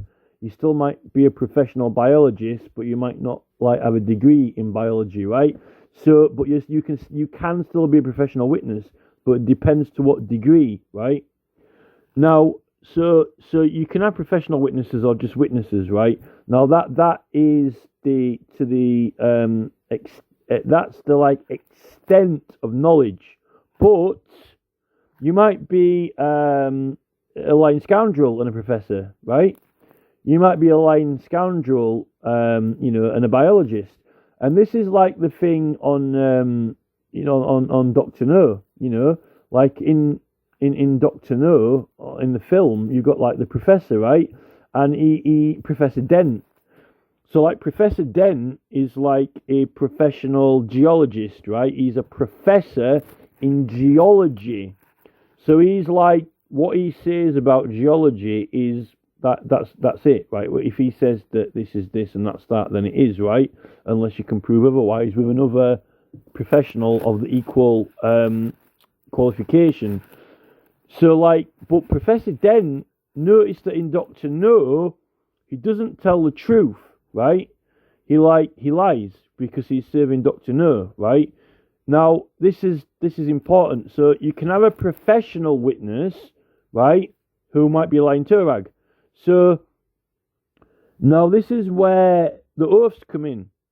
So when you go into court, if you're going to be a witness in court, in legal proceedings, in process, right, and you're called, regardless of whether you are a layman or whether you are a professional or whether you are an academic, what your extent of knowledge is on a scale in a hierarchy, right?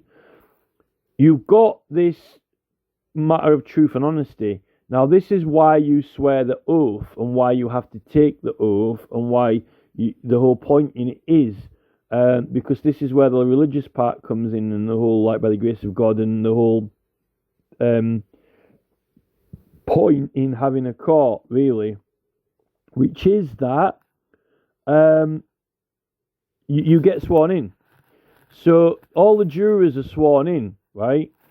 And everyone, the judge, obviously, and then, all of the witnesses who are going to give evidence, right? Now, this is the thing.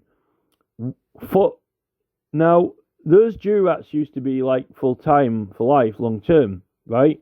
But now, except for the assizes, because they had random ones, because it moved around. So they were random persons. So, and I think it's worth noting, I think I read that it was 30, only about 30% of the general public ever serve on juries, right? I don't know how they go about, they do it off the electoral register, but, I think the police chiefs do some tampering with it and I'm saying who gets called or whatever, but I've never been called for it. Apparently only 30% of people get called for it now, so 30% of the public get sworn in. Now, I don't know whether or not you could claim that if you manage to get in that 30%, if you do get sworn in, then that's it for life or not. I'm not sure if you're discharged afterwards or not. But we can say that at least for if you're sworn in and then discharged after, and for the witnesses as well, you're taking the oath, right? So taking into account that if you're just a normal witness, like a normal person, and you're not called as a professional witness, still just as a normal person, right? So you say, I swear by Almighty God that I will faithfully try the defendant and give a true verdict according to the evidence. So you're swearing to tell the truth. So you got to, you got to tell the truth, according to this, So you're actually sworn in as telling the truth, to be honest. So as far as legally, right, at that point, even if you're just a witness, you actually are the Right Honourable. So because you're sworn in to tell the truth as a witness for that trial. So for the actual period that you stand to answer questions, you're actually the Right Honourable. So like you're the right on for that amount of time because you've just been sworn in to tell the truth. And because you always tell the truth, you're always right. And it has to be honoured. Because in the court, if you are a witness and you say that under oath and only telling the truth, right, according to the system, what it is, this is what it is, right? If you are on oath in a court and you're the only witness and you say, this person, ran down the street and did this or that, then apparently, they did because you said they did, right? And that's your statement. Now, I know that it can take two persons. You have to have, in a lot of cases, you have to have two witnesses, right? You can't be convicted on the evidence of one person, I think, in a lot of instances.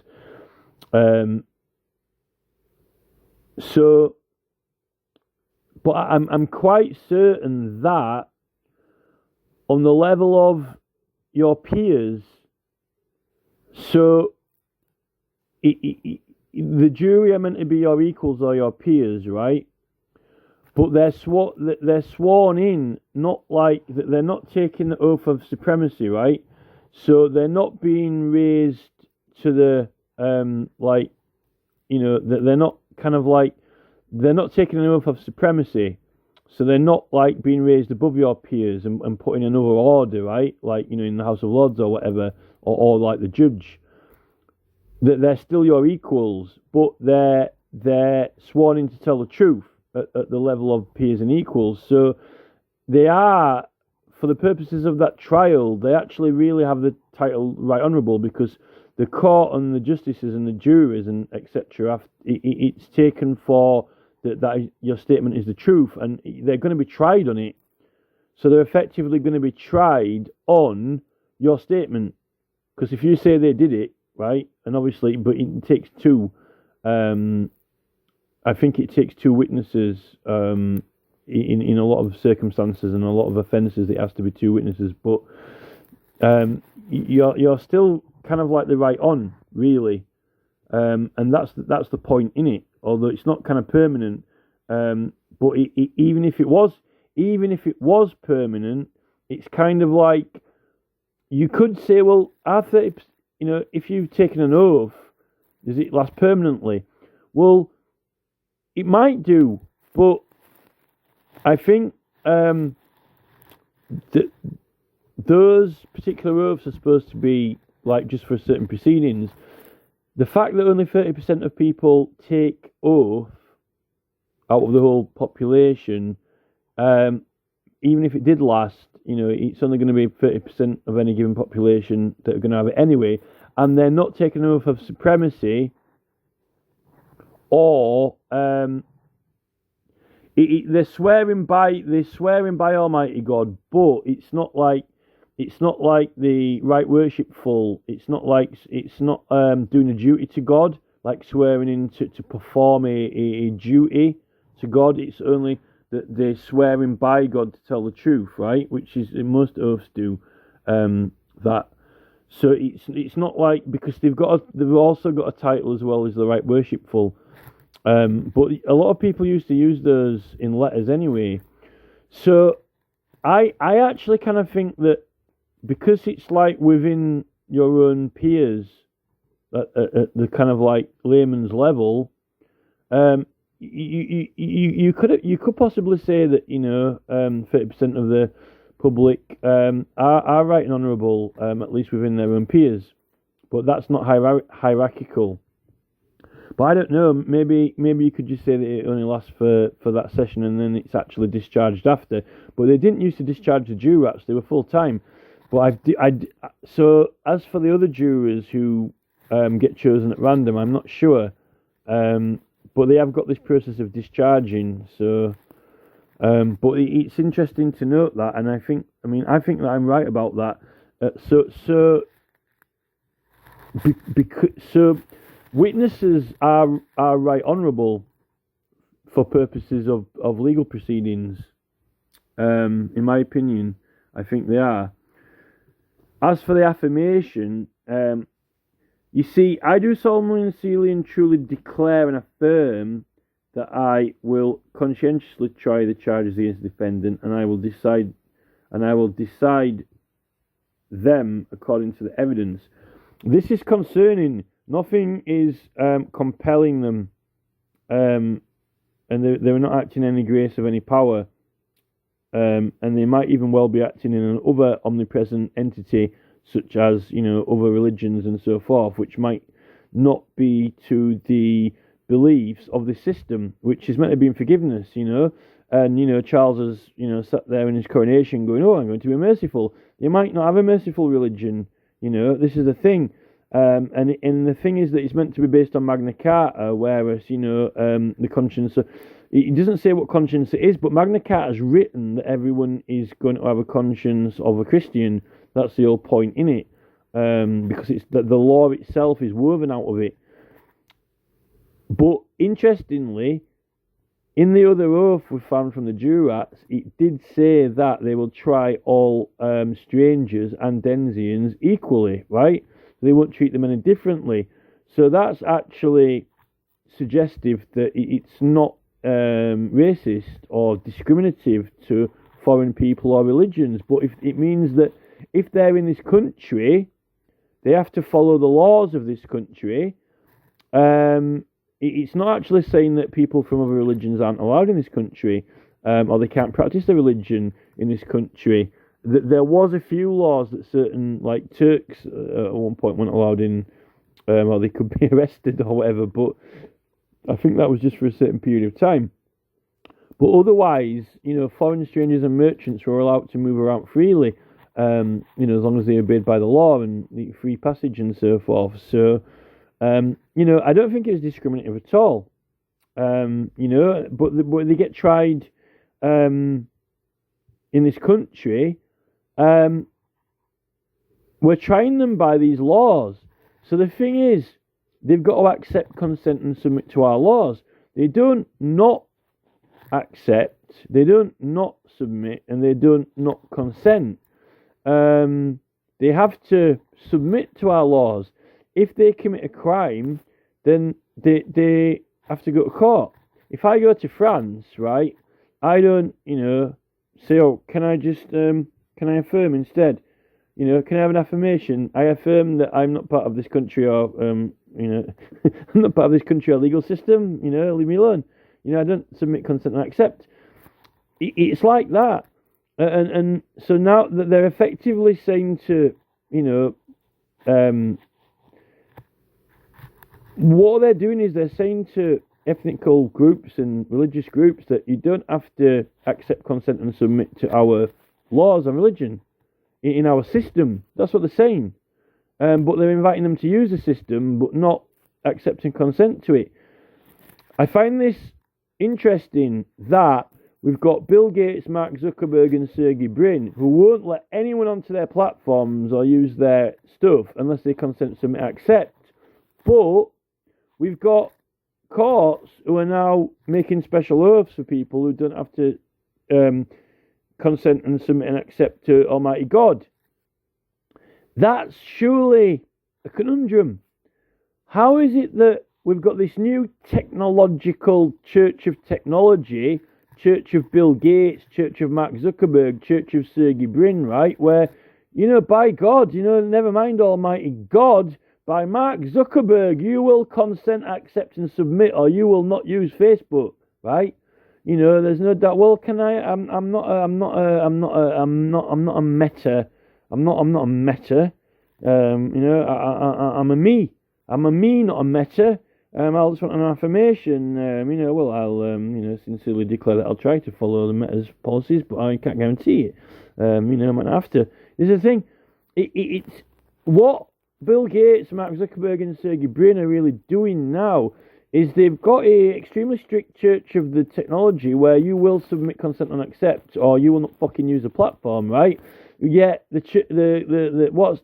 courts are like, oh no, you don't have to submit and consent, accept to our legal system and religion. You're welcoming, So, and you might say, well, they have all different religions on Facebook. Well, true, but notice that it's the policy, the policy.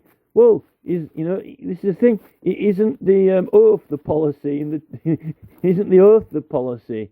This is the thing in the court. Isn't the oath the policy in the court? Well, not anymore. We changed it. Well, like Mark and Bill changed their policy.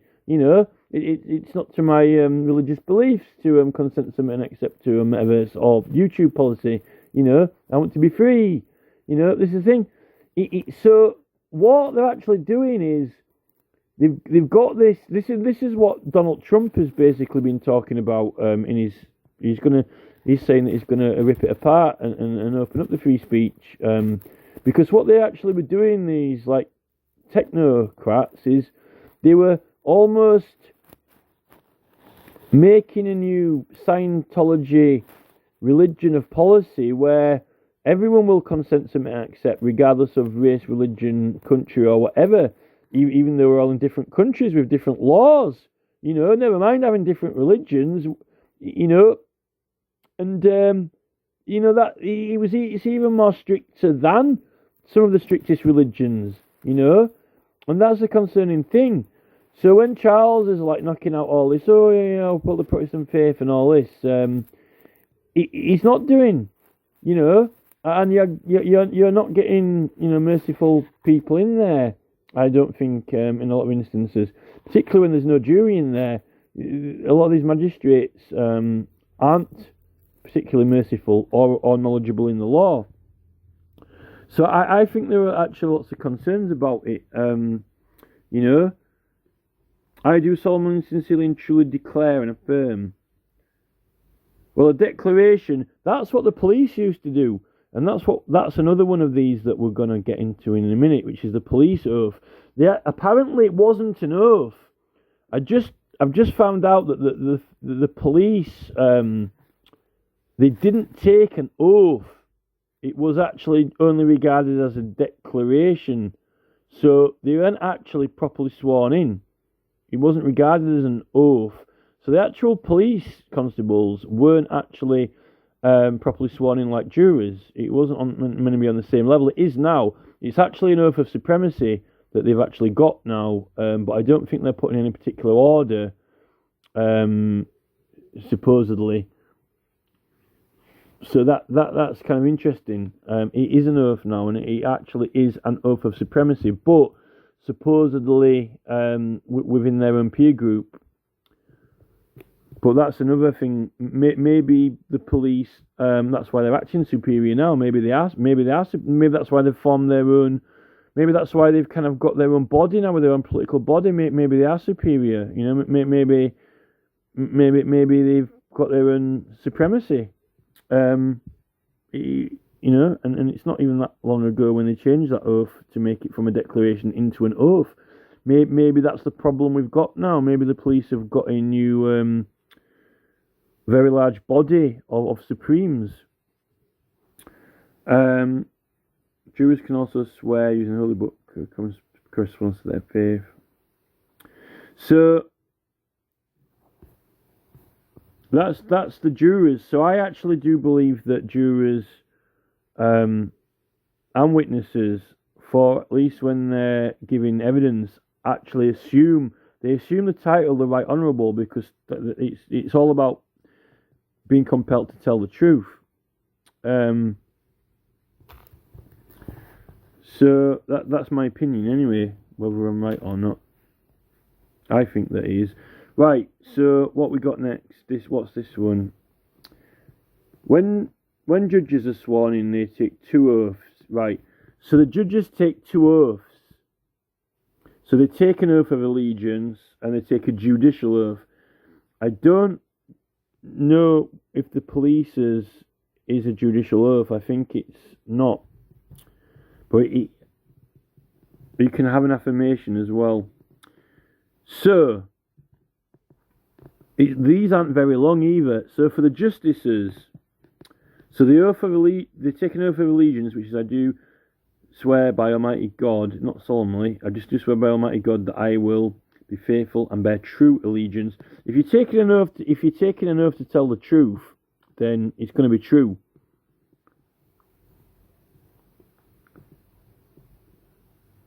To His Majesty King Charles III, heirs and successors according to the law. According to law, well, that would assume all your rights, but they're not going into the detail of those. Now, this is the thing. Why don't the jurors and the witnesses take an oath of allegiance? Well, the reason is because it's common law, and you're being judged by your peers. So that's the whole point. You've got a fair trial by your own equals and community, supposedly.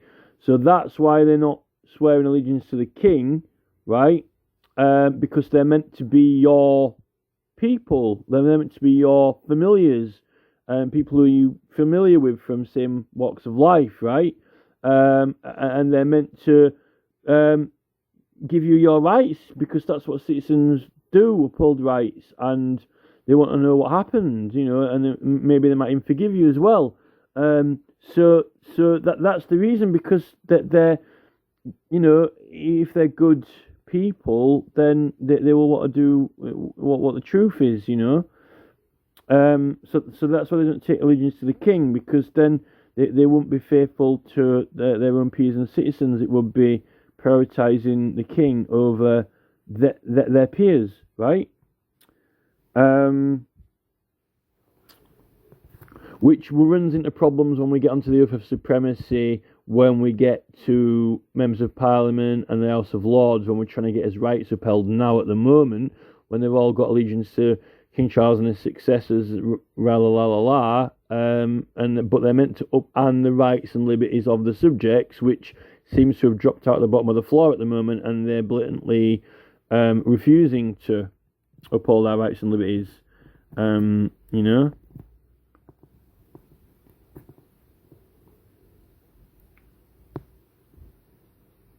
So they've got the oath of allegiance and they've got the judicial oath, right? Now, this is the thing with both these.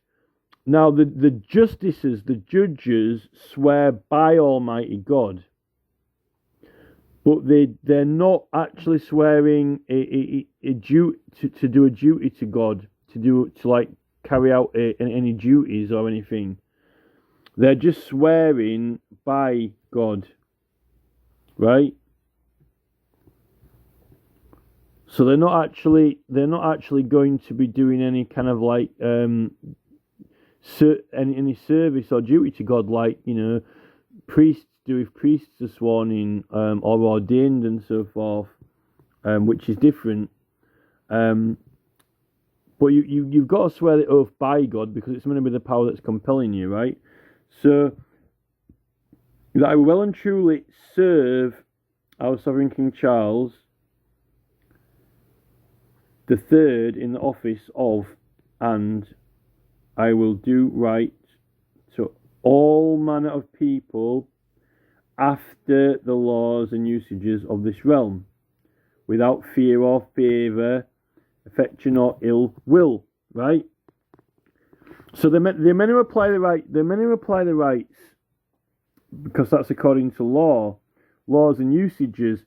Well, usages is also like when you're using a legal and lawful due process as well, which they're not acknowledging as using lawful due process when we're doing it in Parliament. Well, they're meant to acknowledge that in here. And also this favours thing. I've done some other videos about these favours, in the Claim of Right Act, you're not supposed to do deals for justice, any kinds of deals or negotiations for justice. It's meant to be based on the evidence with applied law, but not in respect to persons' consciences, which is your free will to enter a plea, right? And they've ended up doing plea deals since at least Thatcher and Tony Blair, and that's one of the things that is in the Claim of Right Act, and particularly associated with oaths as well in that act, which is basically negotiating with a conscience and not by the evidence with law applied to it. And the conscience of the jurors is free as well, because you're not meant to do favours or deals with jurors either, you see. You can't say, like, I'll buy you a drink if you, let me off or whatever. That's negotiating with the conscience of the jurors. But similarly, this is the thing. The defendant's conscience is meant to be sacred, like the juror's conscience, right?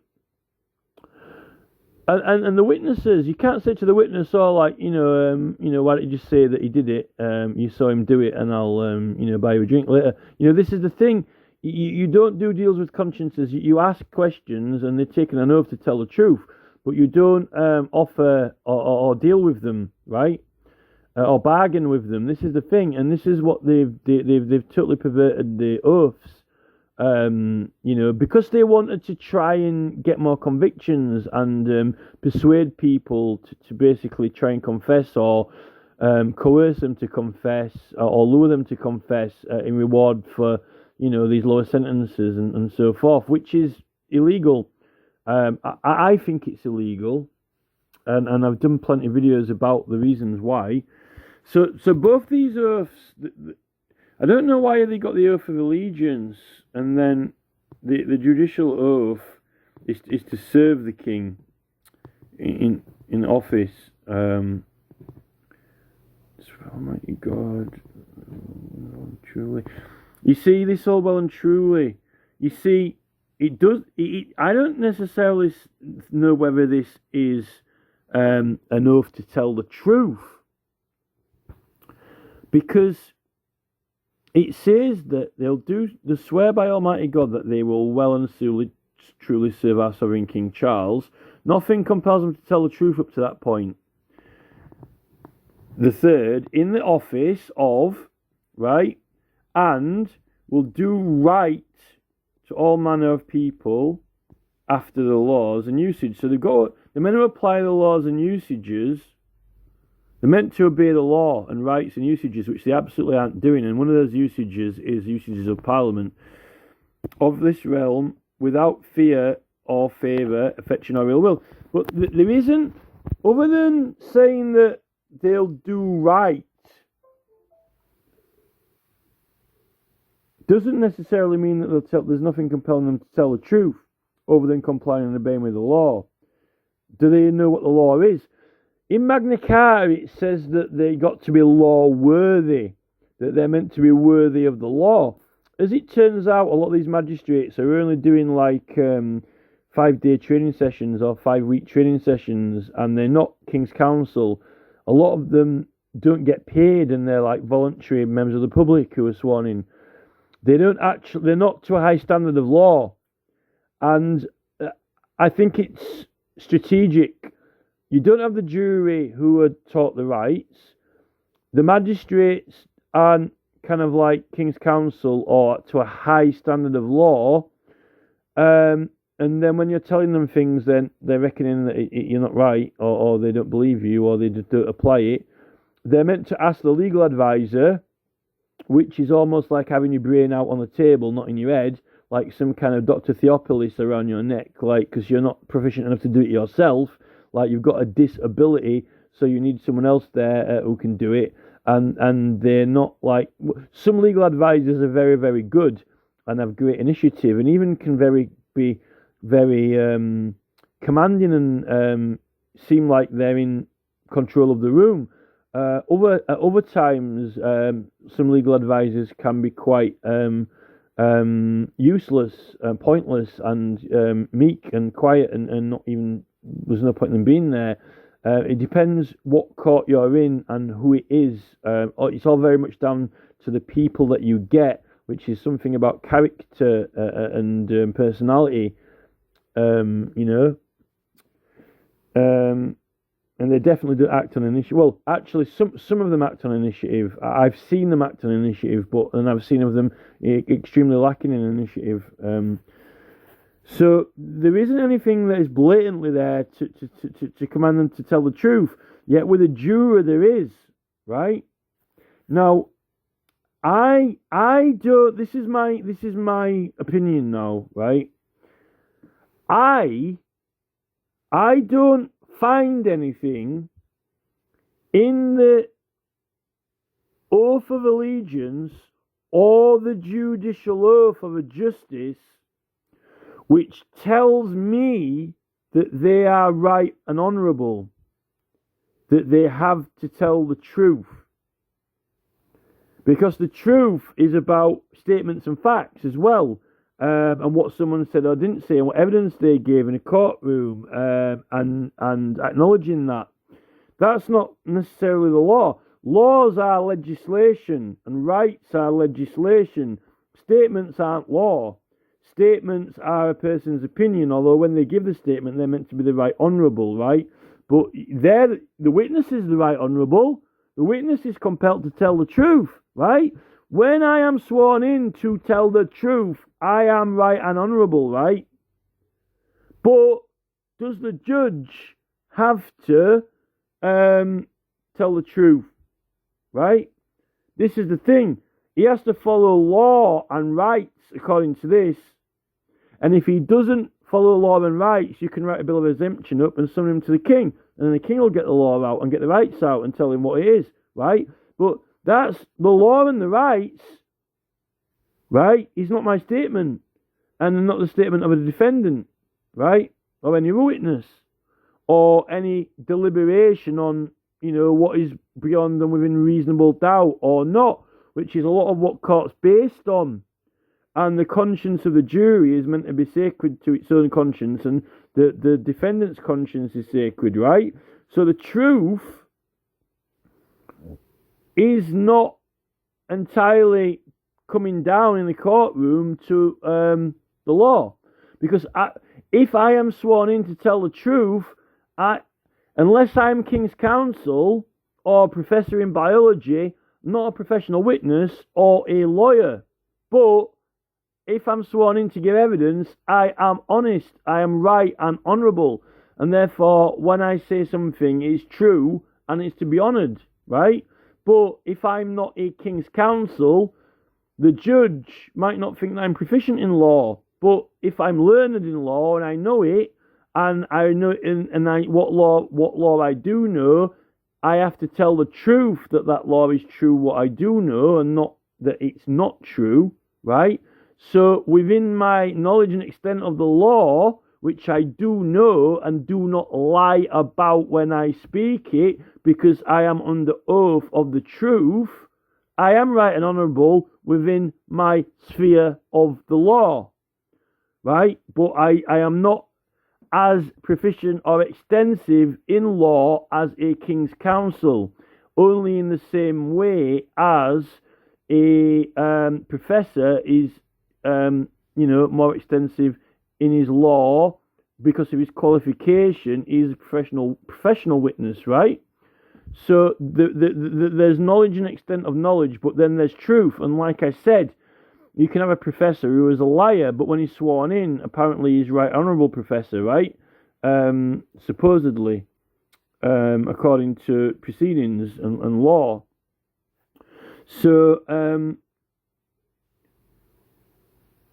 So I mean, I don't think. You see, some judges have His Honour, but notice they say His Honour Judge Alistair McReef or whatever, or His Honour Jeremy Johnson. Oh, it's all to His Honour, but it doesn't say that he's right. He's not Right Honourable Jeremy Johnson, because he hasn't taken oath to tell the truth. He only has to follow law and right, and if I challenge him on that, then I can send him to the king, right? He's not the Right Honourable Jeremy Johnson. He's Jeremy Johnson KC because he's learned in law and he's taken an oath to follow and apply law. But he's not the Right Honourable Jeremy Johnson. He's Jeremy Johnson KC, learned in law. But he's not Right Honourable Jeremy Johnson. And he has taken an oath of allegiance. But he's not sworn into the House of Lords, and he's not a peer of the House of Lords. So that they're the justices' oaths.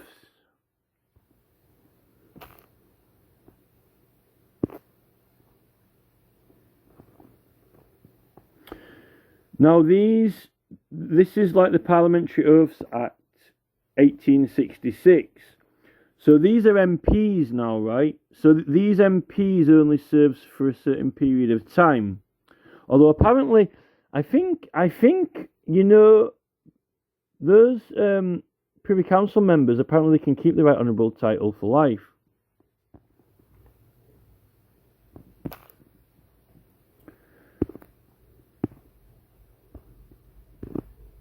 Where an act to amend law relating to parliamentary oaths, whereas is it expedient that the one form of oath should be taken by members of both houses. So this is actually for the House of Lords as well.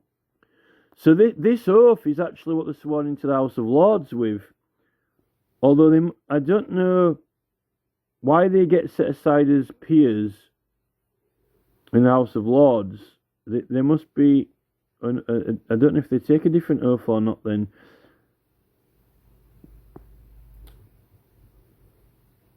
Be it therefore an act to blood, spiritual, and temporal. Right, so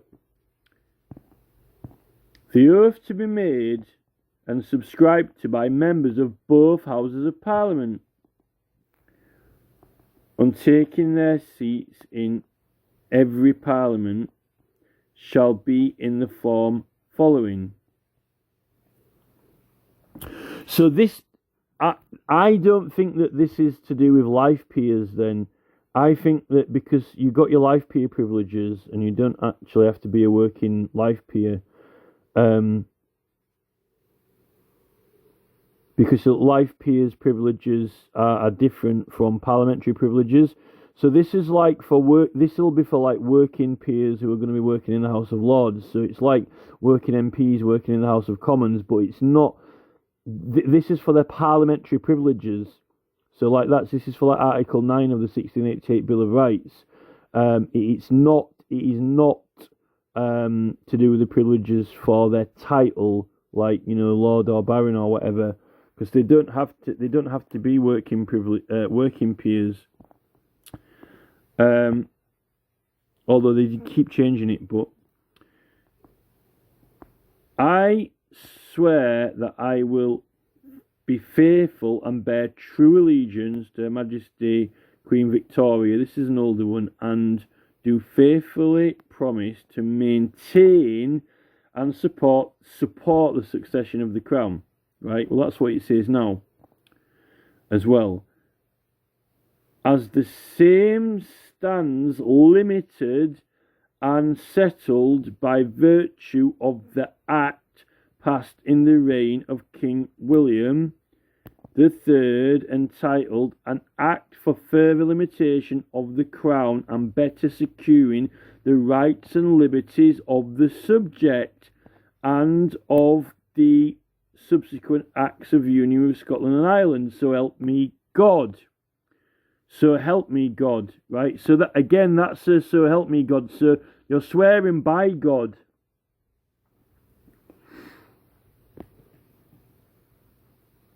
So it's not like that's not like an ordainment or kind of like bishops and clergy. It's just like because the whole thing's meant to be through the grace of God. The whole thing, because everyone's meant to be supposedly supposed to be good little Christians, aren't they?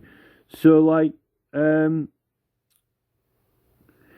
I mean, so this is like based around the Act of Settlement 1700 and to do with foreign countries and protecting its borders from and protecting the rights and liberties of the realm and the ancient customs as well, like customs and excise, the customs of this country and so forth, which where they're not protecting the customs of this country because they're giving up the requirement to swear in the oaths and so forth. Even swearing, subscribing to the consenting to the power, consenting and submitting to the powers and forces of the country that you're in. Resist. Maybe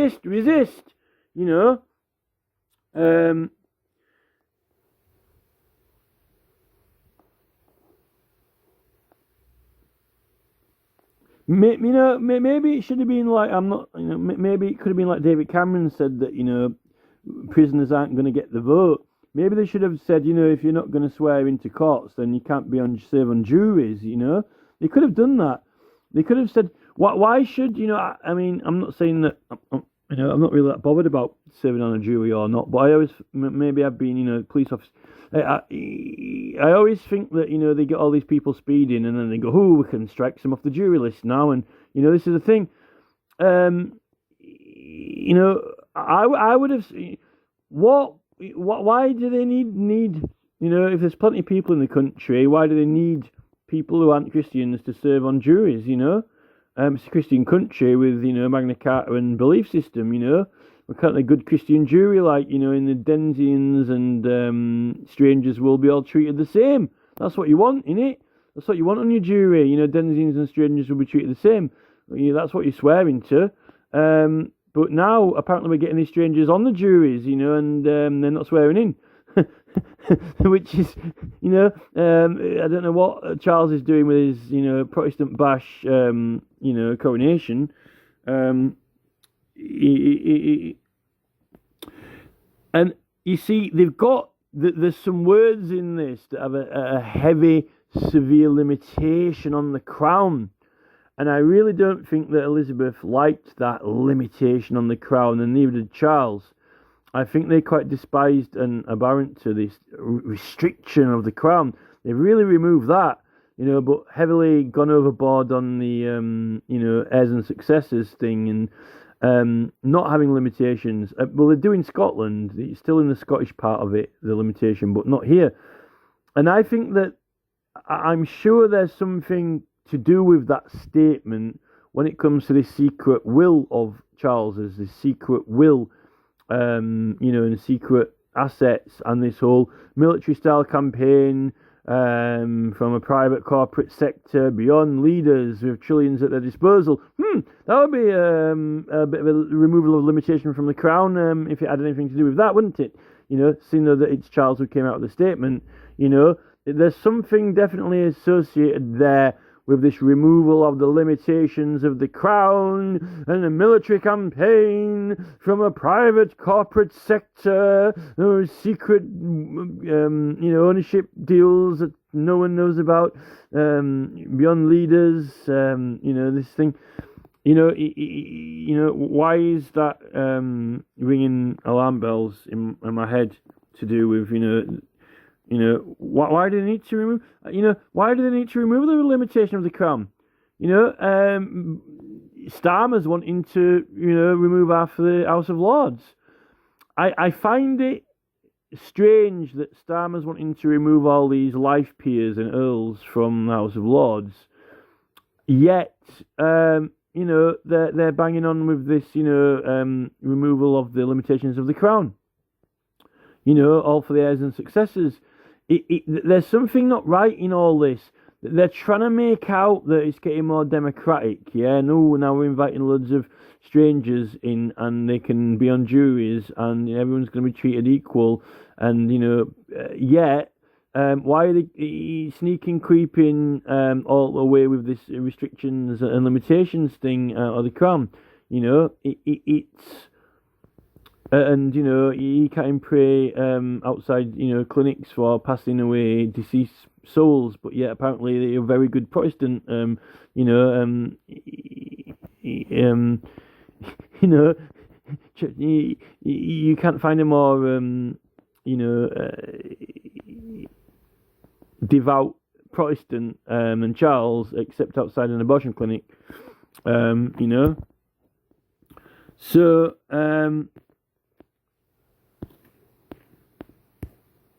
see, there's nothing.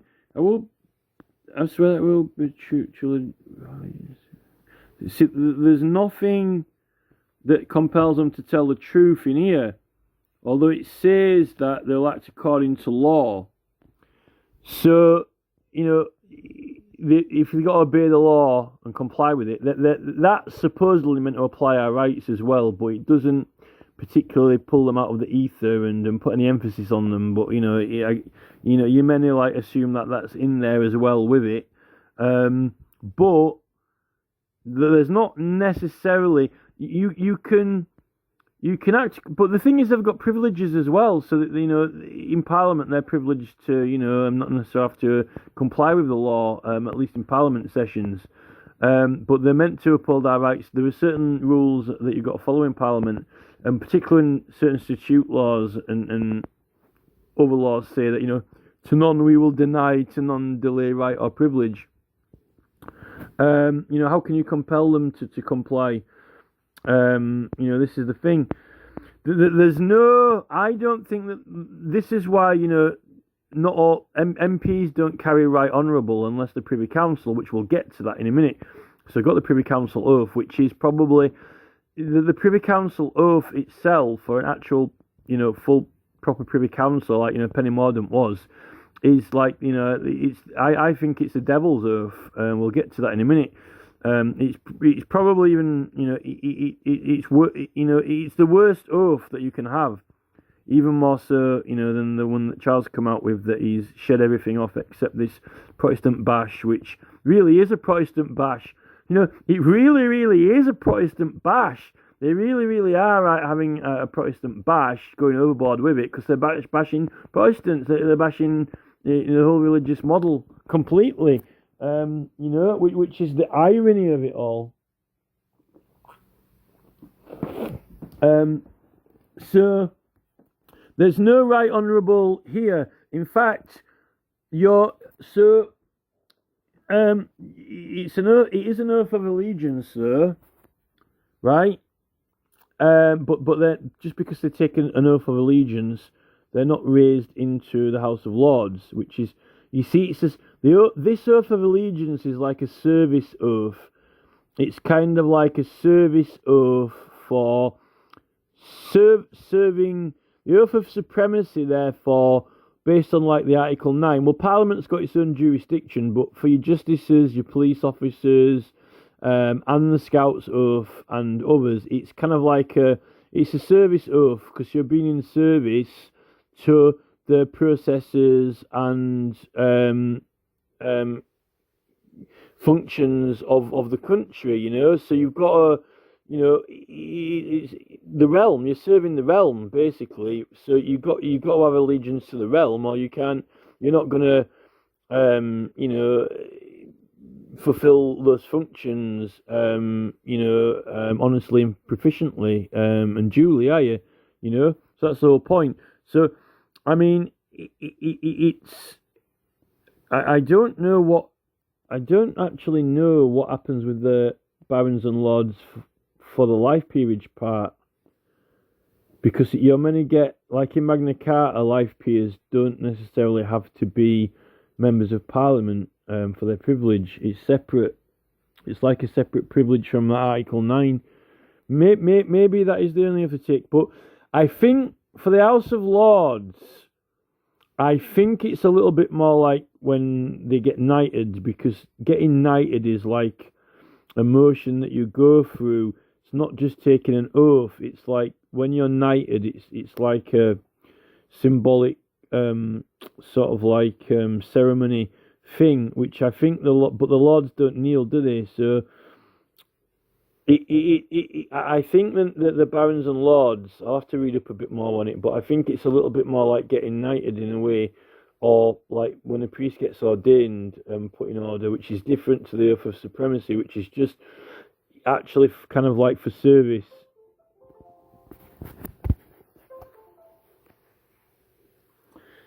So your witness then, so your actual witness and your jurors are actually they get the I would say they get the right honourable title, even if it's temporarily. But your MPs don't, unless they're in the Privy Council and they get right honourable. But we'll get onto that oath in a minute.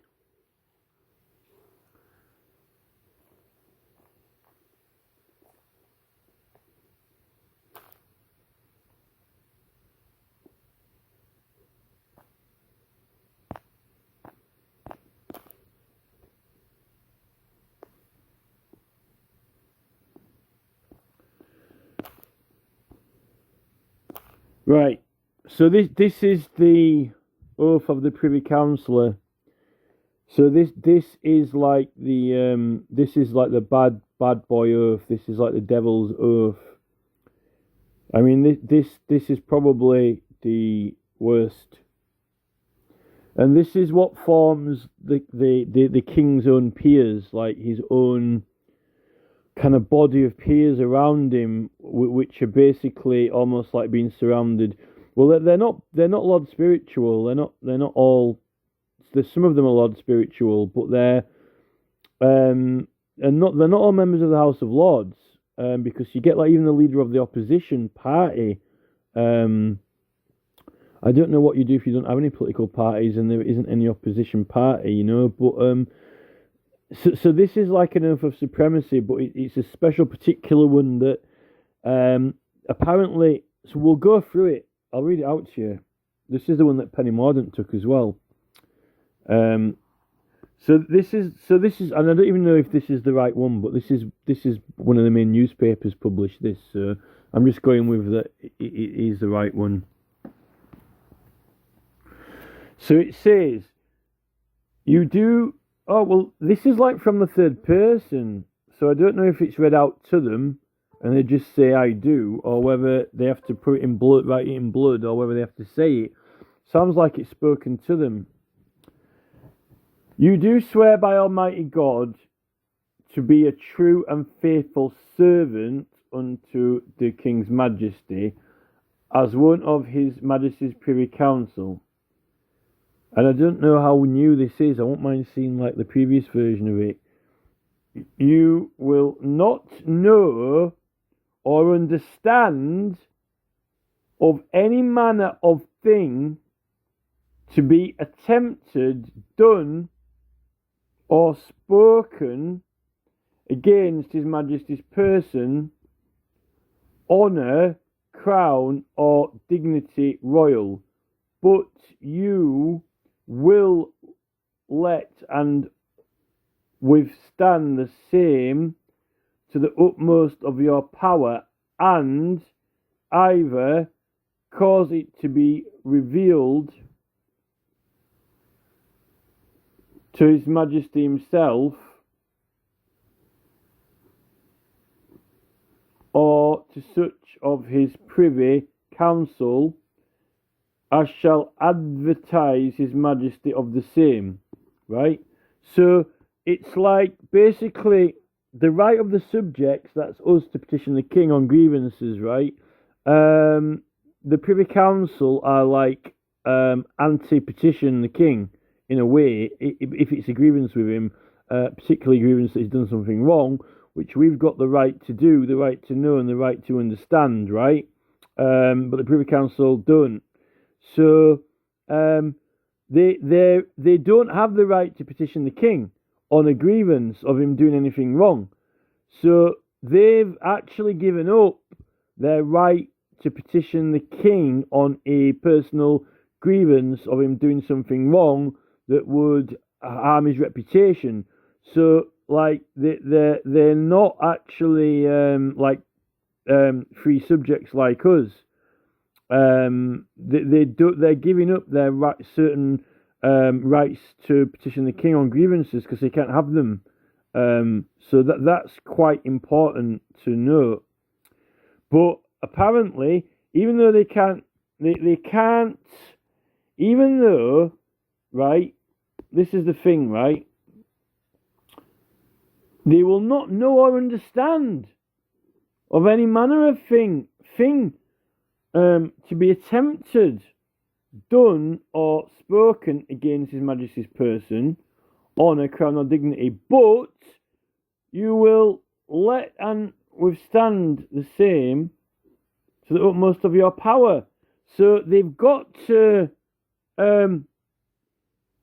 if any subject who has the right to petition the king over a grievance, right, they have to oppose it. They're actually charged with opposing petitions to the king, or grievances, with everything in their power. Although we've got the right to do it to the king without being prosecuted, right? But remember, if these people are justices, they've got to uphold our rights according to law and give us our privileges, including the right to petition, right? But that means that privy councillors can't get involved with petitions to the king on grievances, right? But MPs can. And other members of the House of Lords. I don't know how that's going to work with the Lord Speaker. You tell me, if he's Privy Council or the Bishop of London. Are you wasting your paper if you've got I don't know what Gordon Brown's doing when you can petition the House of Lords. Maybe that's why it's a good idea to address petitions to the House of Lords about the country, not to the King. They'll be doing it through privileges of Parliament then. If you're taking it up with the king himself, you can do it. Maybe he can resist it, but you've still got your rights yourself. Supposedly, if any of them are justices, they've got to uphold it according to law. This is concerning, and either cause it to be revealed to His Majesty himself, or to such of his Privy Council as shall advertise His Majesty of the same. So this is really extra concerning. If they cannot understand of any manner of thing to be attempted, done, or spoken, right? You don't know or understand of any manner of thing to be attempted, done, or spoken against His Majesty's honour, crown, or dignity. But how can you cause it, if you don't know what it is, how can you cause it to be revealed to His Majesty himself? If you don't know what it is, or cannot understand it. So they've got to tell, this is the thing, so they can pass petitions to the king, particularly on grievances. Well, that's lucky because, I was hoping that it would get to him. That's the point. So they got to make sure that any petitions go to the king then, particularly on grievances. So they can't not go to him. So if you petition, just a minute. His person, honour, crown, or dignity, royal, right? Well, the whole the realm. That's the realm. The realm. See, it's His Majesty's government. So what's the whole government? So if MPs do something wrong, or you've got a grievance through Standing Order 155, it's His Majesty's government, the House of Commons. Everything that they do is on behalf of the king because it's got the mace in the chamber, right? If that's the case, then every single petition to the House of Commons or Lords has to be revealed to His Majesty. So you can not be petitioning the king when you petition either houses of Parliament, because it's a grievance against His Majesty's government or some department of it. So that means that you have got the right, the 1688 Bill of Rights clause is in effect because the Prime Minister and the Speaker of Commons, where the petition bag is on the back of the Speaker's chair, right? And his Privy Council. So you can not be petitioning the King. Because firstly, it's his government. Even if you want to get a law made or changed, House of Commons, but 155 is grievances, particularly, against the government or for some other matter, what the government, has been doing that people aren't happy about, which is His Majesty's government. So this is actually as much as the Bill of Exemption, with justice is doing something wrong. It's a miracle. It's a miracle that they don't make the justices take this as well. It's a miracle we've still got the right to petition. When did they make this oath? Is this even the real oath? Right? So, I mean,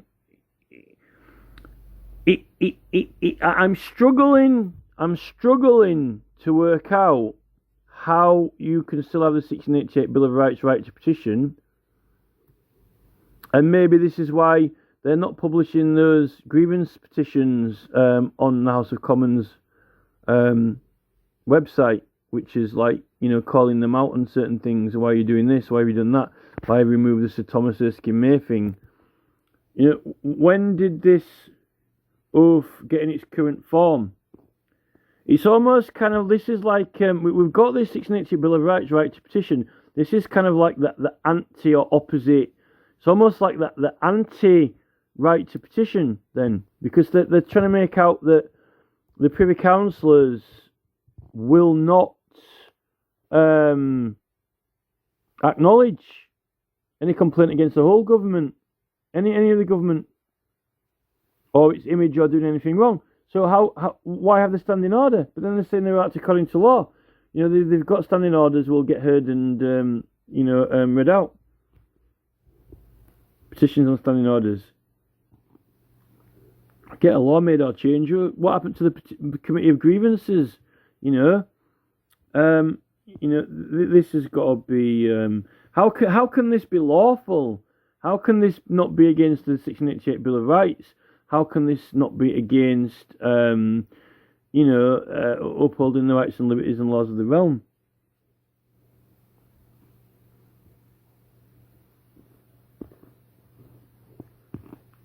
You will not. You in all things.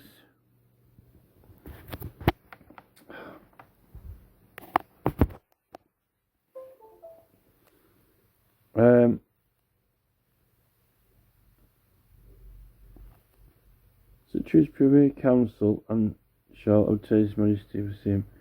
You will in all things to be moved, treated, and debated in council, faithfully and truly declare your mind and opinion. Hey, if they dissolve Parliament, right?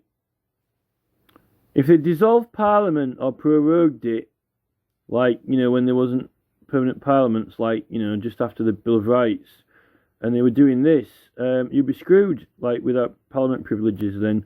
Well, you would actually, you yourself actually,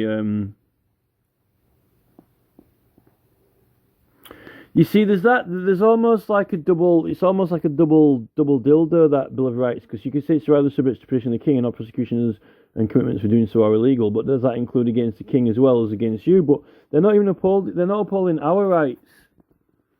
They're not actually upholding our rights.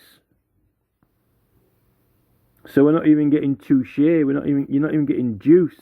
You're not even getting touche or juice or fucking anything when you're meant to at least get, even Stevens, at least in the law.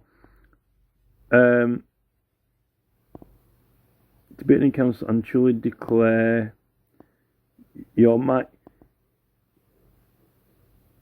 Faithfully and truly declare your mind and opinion according to your heart and conscience, and will keep secret all matters committed and revealed unto you, or that shall be treated of secrecy in council. And if any of the said treatises or councils shall touch any of their counsellors, you will not reveal it unto them, but will keep the same until such time as by the consent of his majesty or of the council publication shall be made thereof. You will to your utmost bear faith and allegiance unto the king's majesty, and will assist and defend all jurisdictions. Huh? What about our jurisdictions? All jurisdictions, including that of the subjects, bringing a cause. It says all jurisdictions, that's including ours. Huh. That means that he can ignore us and not know the complaint against the king, and we'll have to make him aware of it. But we uphold our rights as well. But why are we getting prosecuted then? Preeminences and authorities. Well, we're acting with authority granted to His Majesty and annexed to the Crown by Acts of Parliament, like the 1688 Bill of Rights, or otherwise against all foreign princes, persons, prelates, states, or potentiate. So is that why they've looked up, Lord Drummond? Is it Irish Prince? And generally in all things.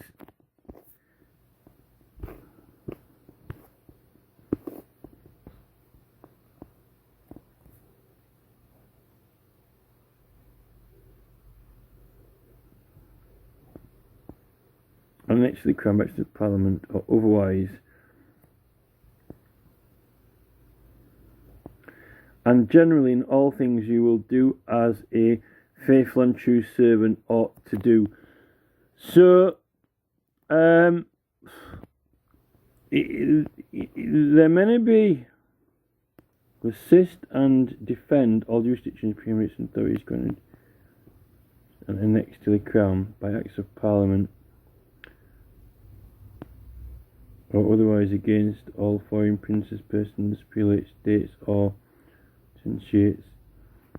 You will not understand. You will not know or understand of any manner of thing to be attempted, done, or spoken against His Majesty's person, honour, crown, or dignity royal. But yet, that's the realm. Effectively, the honour is the realm.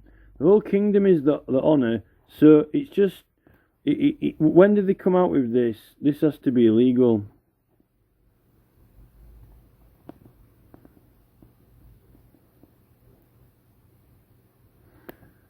At least they have to reveal it. So you can't put you can't have a petition. A petition can't go into the House of Commons, really, without it being revealed to the King. So, we're meant to have our protections and immunities, even though the Privy Council ignore the fuck out of it, which is why, effectively, Ed Davey is not much use to anyone except King Charles's globalist agenda.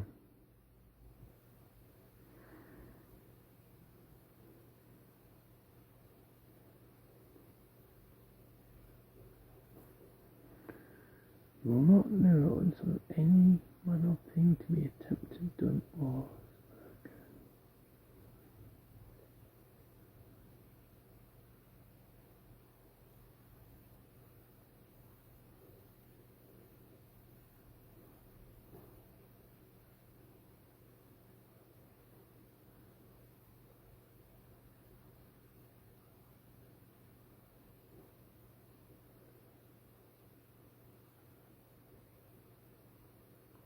What the hell?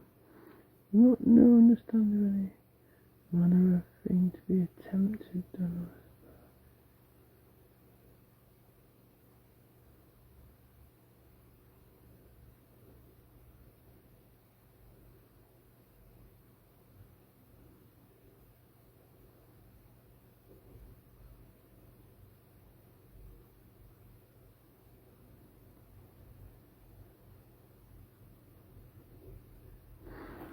You know, when it gets to the point where Keir Starmer and the Crown Prosecution Service don't give us our rights, they don't follow the law, so they're doing wrong to us, and they've broken the law, so they're not complying with the law or the rights. And due to them failing the public, which puts the Crown into disrepute, because you've got, like, head Sir Max, Knights of the Realm, Sir Max Hill and so forth, it basically means, right, that if they're complying with the laws, right, properly and upholding our rights, it's okay. What effectively this is actually suggesting is that if servants of the Crown don't comply with the law and their duties, right, which is detrimental to us, it's actually so bad that it brings the entire government into disrepute that they're not allowed to resolve it because it would make the Crown look bad. So it's like 007 License to Kill, license to disregard our rights, and by God, we can't actually get a resolution from it. It's a miracle that William Penn got a resolution at the Old Bailey, because how can, Sam Sterling, the Brewers mayor, the Brewer mayor, do anything? His Majesty's Justice, it's, hey, I've got an idea.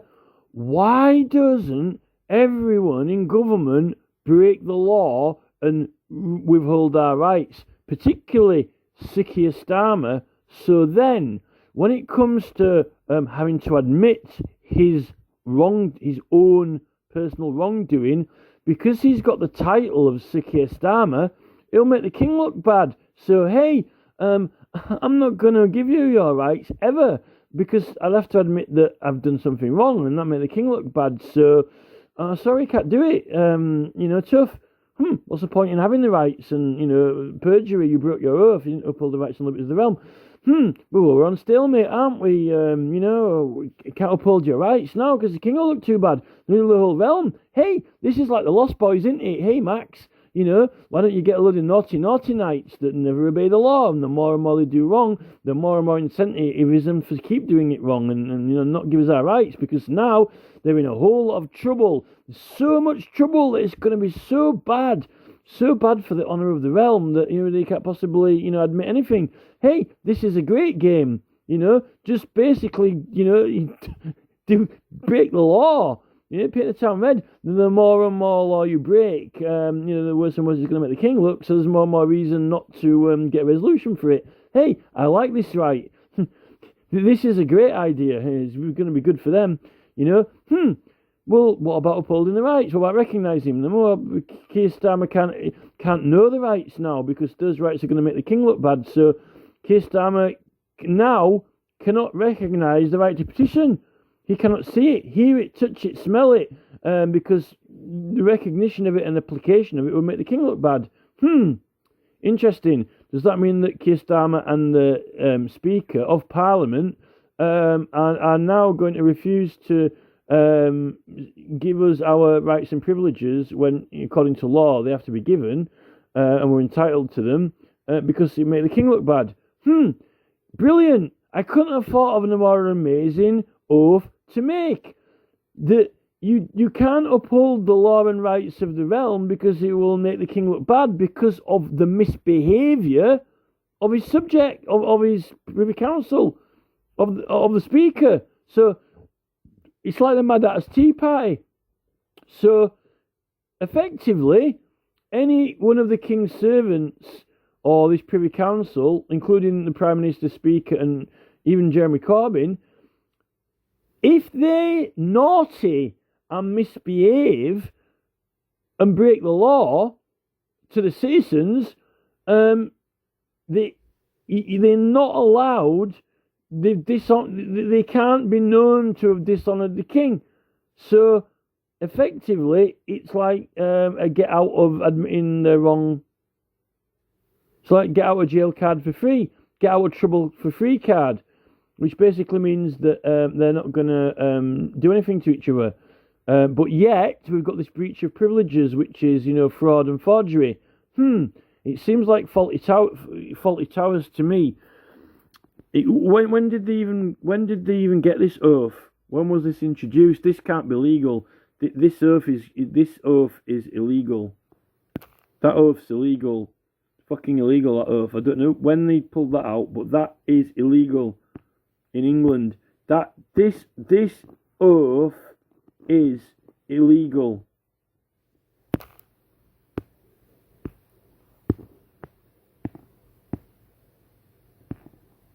That's the old parliamentary oath.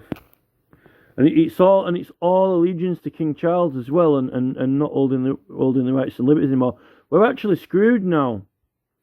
What we've actually got now is a cult, and they're not even getting the juries. The juries aren't. Well, we don't even have juries of our peers, and now we've got strangers in juries who don't have to swear the oath.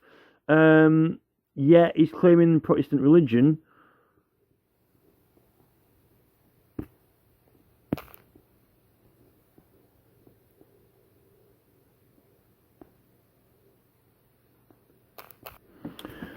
So this was the coronation. This was the coronation oath in 1688, and it says that whereas by the law and ancient usage of this realm, so you can actually have you can use the realm, law and ancient usage of this realm. The kings and queens thereof have taken a solemn oath upon the evangelists at their respective coronations to maintain the statutes, laws, and customs of the said realm. That's using the realm. This is the realm of Edward the Confessor as well. And all the people and inhabitants thereof in their spiritual and civil rights and properties.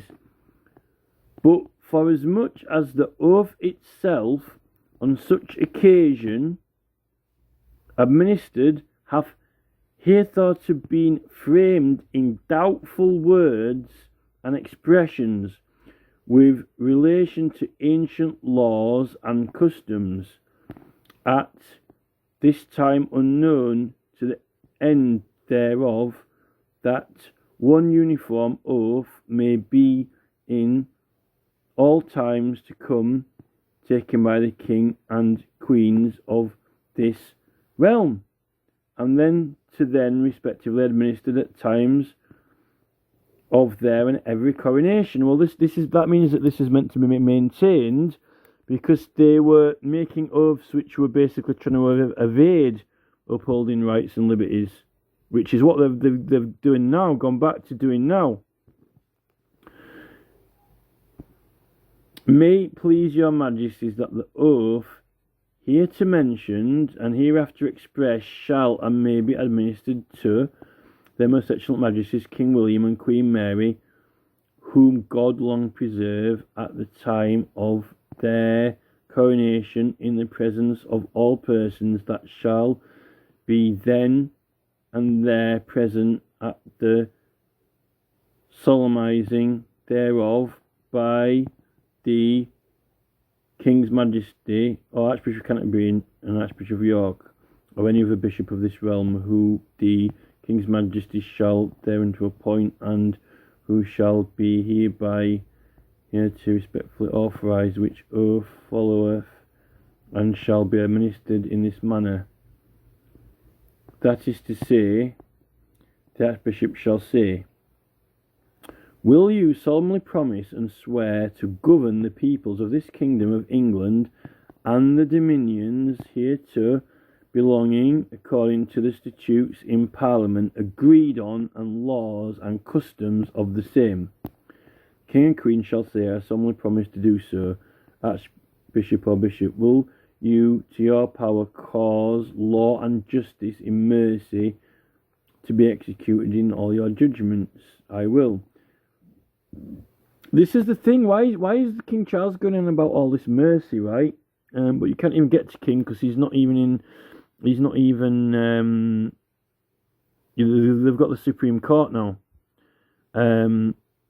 But apparently, any complaint against the realm apparently is a complaint against the king and his prestige. Which I thought that when they got the speed cameras with the crown on, because then anything you say wrong with the speed cameras cannot be acted on or reported by the government or Privy Council because it will make the king look bad.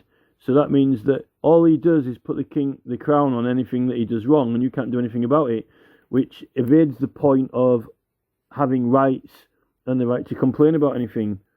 Surely.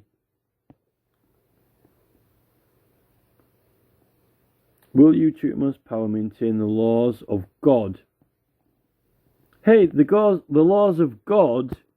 The laws of God actually are, the right to, the characteristic of life. Will you to the utmost of your power maintain the laws of God, the true profession of the gospel and the Protestant Reformed religion established by law? And will you preserve unto the bishops and clergy of this realm and to the churches committed to the charge all such rights and privileges as law do or shall be appertain to them or any of them? So this is upholding the Protestant religion as well, King and Queen. All this I promise to do. After this the King and Queen, laying his and her hand upon the holy gospel, shall say, the things which I have done here before promised I will perform and keep, so help me God. Then the King and Queen shall kiss the book. And the said oath shall be in like manner administered to every king or queen who shall succeed to the imperial crown of this realm, as their respective coronations by one of the archbishops or bishops of this realm of England, for the time being, to be hereunto appointed by such king or queen respectively, and in the presence of all persons, shall be attending, assisting, or otherwise present at such their respective coronations, any law, statute, or usage to the contrary notwithstanding. So that's making use of the realm and parliament and the government, which we don't seem to be allowed to do at the moment. This is as important as the Bill of Rights itself, is this oath. And I don't know where the hell they've got that Privy Council oath from. I don't know when that particular one was introduced, or where the newspaper got it from. Right, so I've gone to a little Cub Scout oath now. They're calling it a promise, but it's an actual oath, because you actually take an oath and it's got a charter to it. It's not a promise. Or promissory oath. In fact, they're all called promissory oaths. Even the proper jurors isn't going to be a promissory oath. It says, I will promise that I will do my best to do my duty to God and to the Queen, to help other people and to keep the Cub Scout law. So you're not actually just doing so help you God, or swearing by God. You're actually doing a duty to God and to the Queen as well. So it's actually to the monarchy, but also that means to the old realm and the people. So you're actually doing a duty to God. You're not actually just promising to tell the truth. And actually, what is the Cub Scout law? One of the Cub Scout laws is actually telling the truth, that you have to tell the truth anyway. So it is a promise to tell the truth, because that's what the Cub Scout law is, and it's in the charter. And also that you'll try and do your best when you do things, which not all the oaths promise that they will to their best ability. So this is equal to all those oaths that say that like those Durats oaths that say, I will, to my best ability or to the best I can. But the particular thing with this is that you will help other people and you will actually help people, which none of the other oaths actually have to do that. In fact, I think it's the only oath where you actually have to help other people, and you promise to help other people. It doesn't say which people that you have to help, but it's almost like the police have to apparently uphold the law or prevent the law from being broken. It doesn't actually necessarily say that they have to actually help people.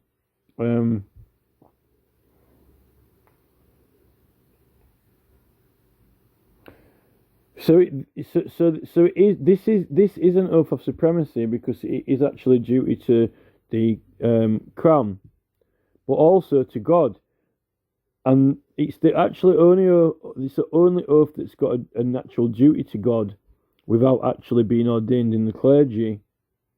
So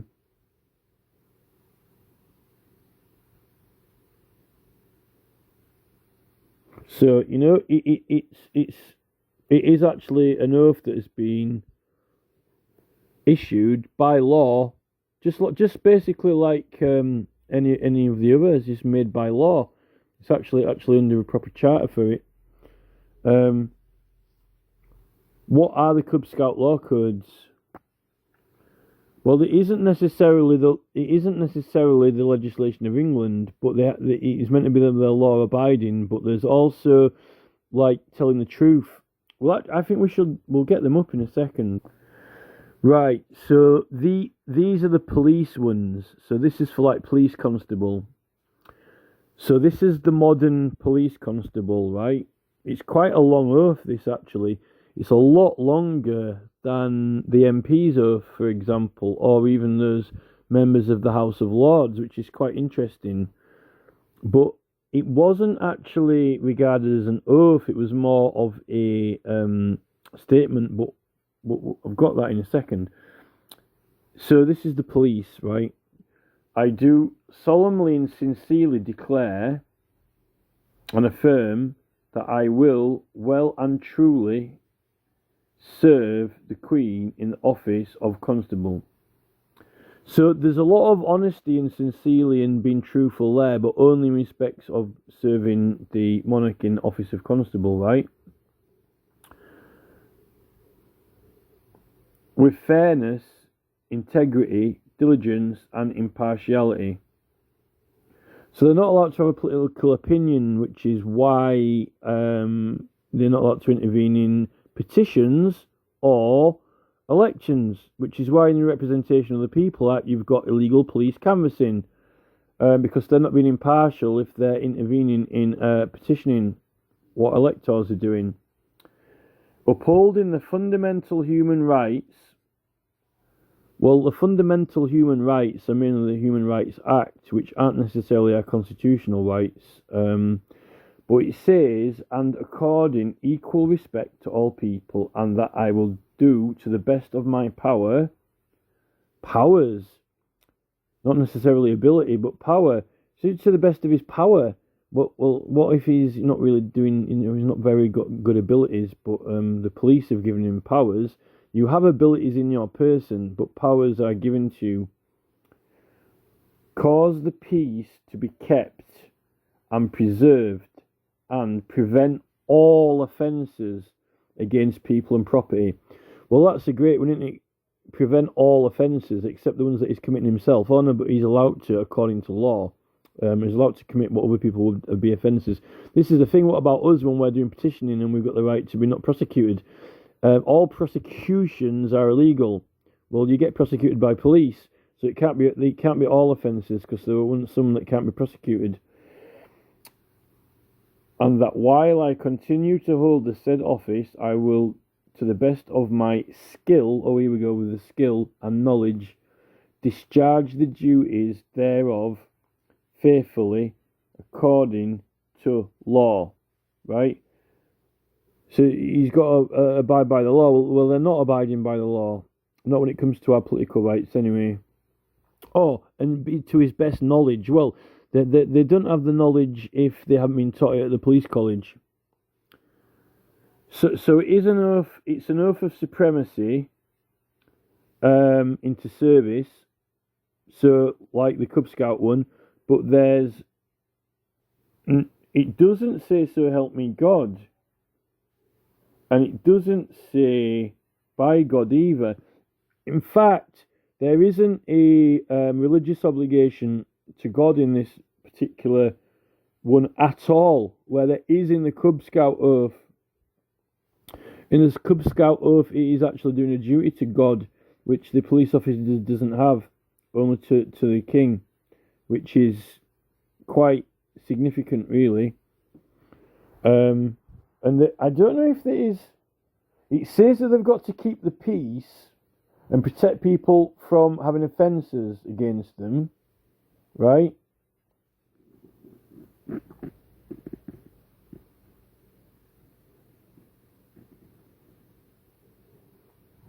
And they will respect people.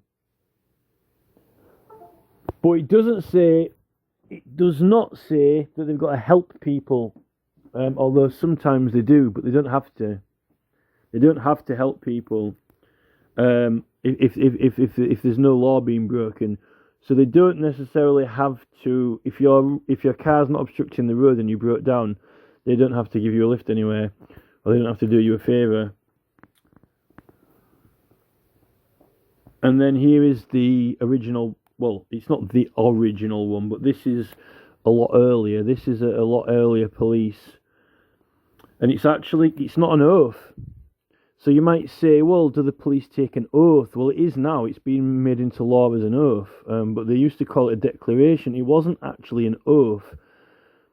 It used to be called a declaration, although it's in legislation. So it's not actually supposedly meant to be called an oath, what the police take. It's a declaration, but it's now confirmed as an oath, right? So this is what it was, just to compare, to see how it's changed. So it says, the name of, well, I think that's the force, because the police have only got a commission under their charter for an area. So, like, if it's a county, so it might be like West Yorkshire, or it might be Newcastle upon Tyne, or it might be Cheshire, or it might be Cornwall. They've got a commission for that force, so that was actually where you put the name in for the area, whereas the Cub Scout oath is worldwide. It's actually for the whole planet. You might think that's funny, but the king even swears his own oath in for his realm. He swears it in for the Commonwealth and his realm where he rules, although we don't really know where he really rules because he's not telling us, because it's all secret. He might have dominions which he owns. He might own every building in China. He could own every building in Tokyo and every company in Tokyo and control all business in Tokyo, therefore be pretty much in control of Tokyo just through ownership and corporate influence, but he's not the head of the government there, but is that therefore his realm? Could he consider it as his realm? It's a business realm. It's a sphere of ownership and control in a area, but he might not be the voted in official declared government of the area, but he might have a realm in operation there. Maybe spearheaded by Tony Blair, with his Windows Disk 97 installed government. So the jurisdiction of the Cub Scout actually goes. It's given it to the whole planet. I don't know how you can do that in a charter. I don't know how you can give jurisdiction out in the whole planet when it's beyond your realm, but they're giving it anyway. It basically means that you've got authority no matter where you are on the planet, even though you might be in another country. So it's a little bit like the army. It's effectively a little bit like the army or the military. They can do operations overseas, which basically is giving you a license to be a foreign diplomat. Because if you can be in another country and you're acting with you're given the authority to act in that in any country, you're effectively you've got diplomatic immunity. Surely, I would have thought, if there is such a thing as diplomatic immunity, if you need diplomatic immunity. Anyway, but the police are restricted to whatever county it is because you put your name there and then the area. So I, of West Yorkshire Police, do solemnly and sincerely declare and affirm that I will well and truly serve our Sovereign Lady, the Queen, in the office of Constable, without favour or affection, malice or ill will, and I will, to the best of my power, cause the peace to be kept and preserved, and prevent all offences against the persons and properties of His Majesty's subjects. Oh, so it's actually got the subjects here, kind of like the right of the subjects, and that while I continue to hold the said office, I will do my best of my skill and knowledge to discharge all the duties thereof faithfully according to law. So discharging all of the duties thereof.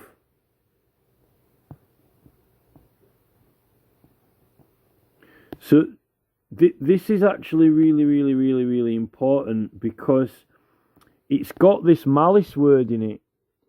This oath is actually quite important because it's actually got this malice word in it, and malice is the threshold through which a lot of the privileges of Parliament, it's got a threshold for malice. So you can act criminal damage or harassment in executing function as long as it's not malicious in malice. And this is where the threshold of the police officer is. So there's actually a threshold boundary of conduct comparable to a lot of the privileges of Parliament and the other acts of law, which also goes for police as well. But any process up to the threshold of malicious or malice, which is like your difference between your malicious damage act and your criminal damage act, and the harassment act, and malicious communications act difference. So that's important actually, because it would suggest that the right to petition and what you can and can't do under that protection from prosecutions, it's suggestible that it's got similar functions or parameters as police, right? Because malice is without cause, but if you're acting as a police officer upholding the law, you presume to have a cause. If you're petitioning Parliament over something, you assume to have a cause.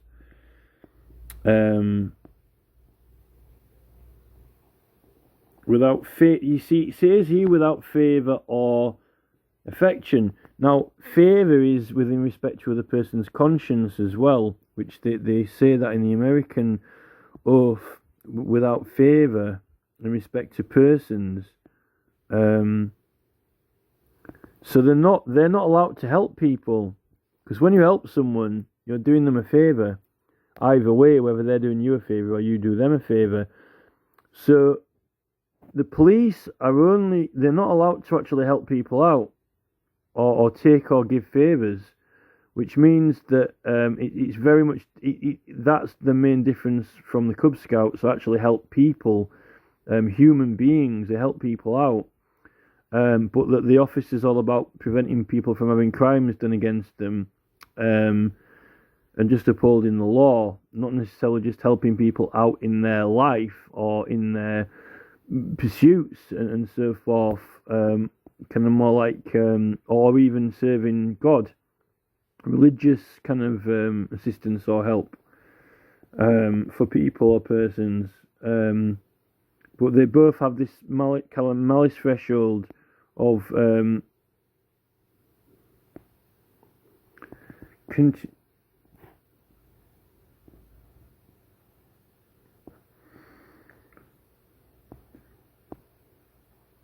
cause the peace to be kept and preserved, and prevent all offences against the persons and properties.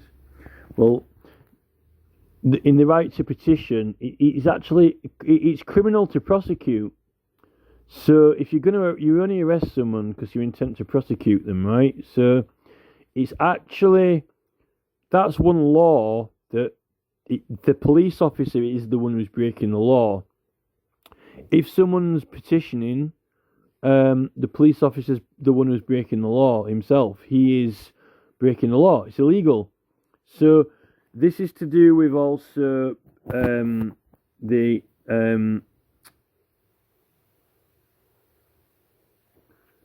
impartiality. Well, they've got that in the new oath, the impartiality.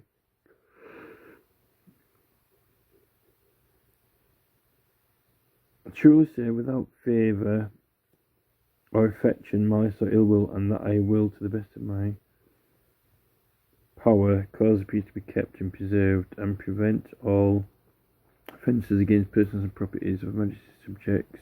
So, well, he's committing an offence against a subject if he arrests them when they're doing petitioning, particularly with their new oath, which is impartiality, because you're taking, regardless of keeping the peace, if you act to intervene in petitioning or elections, you might not be opposed for or against, but you're intervening in the proceedings of it, the facilitation of it, so you're not being impartial. To be impartial, you cannot have an opinion on that. To the best of my skill and knowledge, discharge all the duties thereof.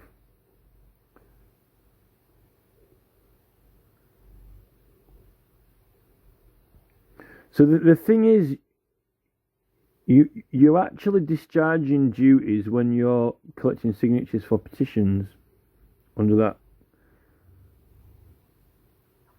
So this is actually really, really good evidence to help with the malice threshold as well, but also the fact that preventing offences against the subjects, including engaging in offences against the subjects by arresting them unlawfully when they've got a right not to be prosecuted.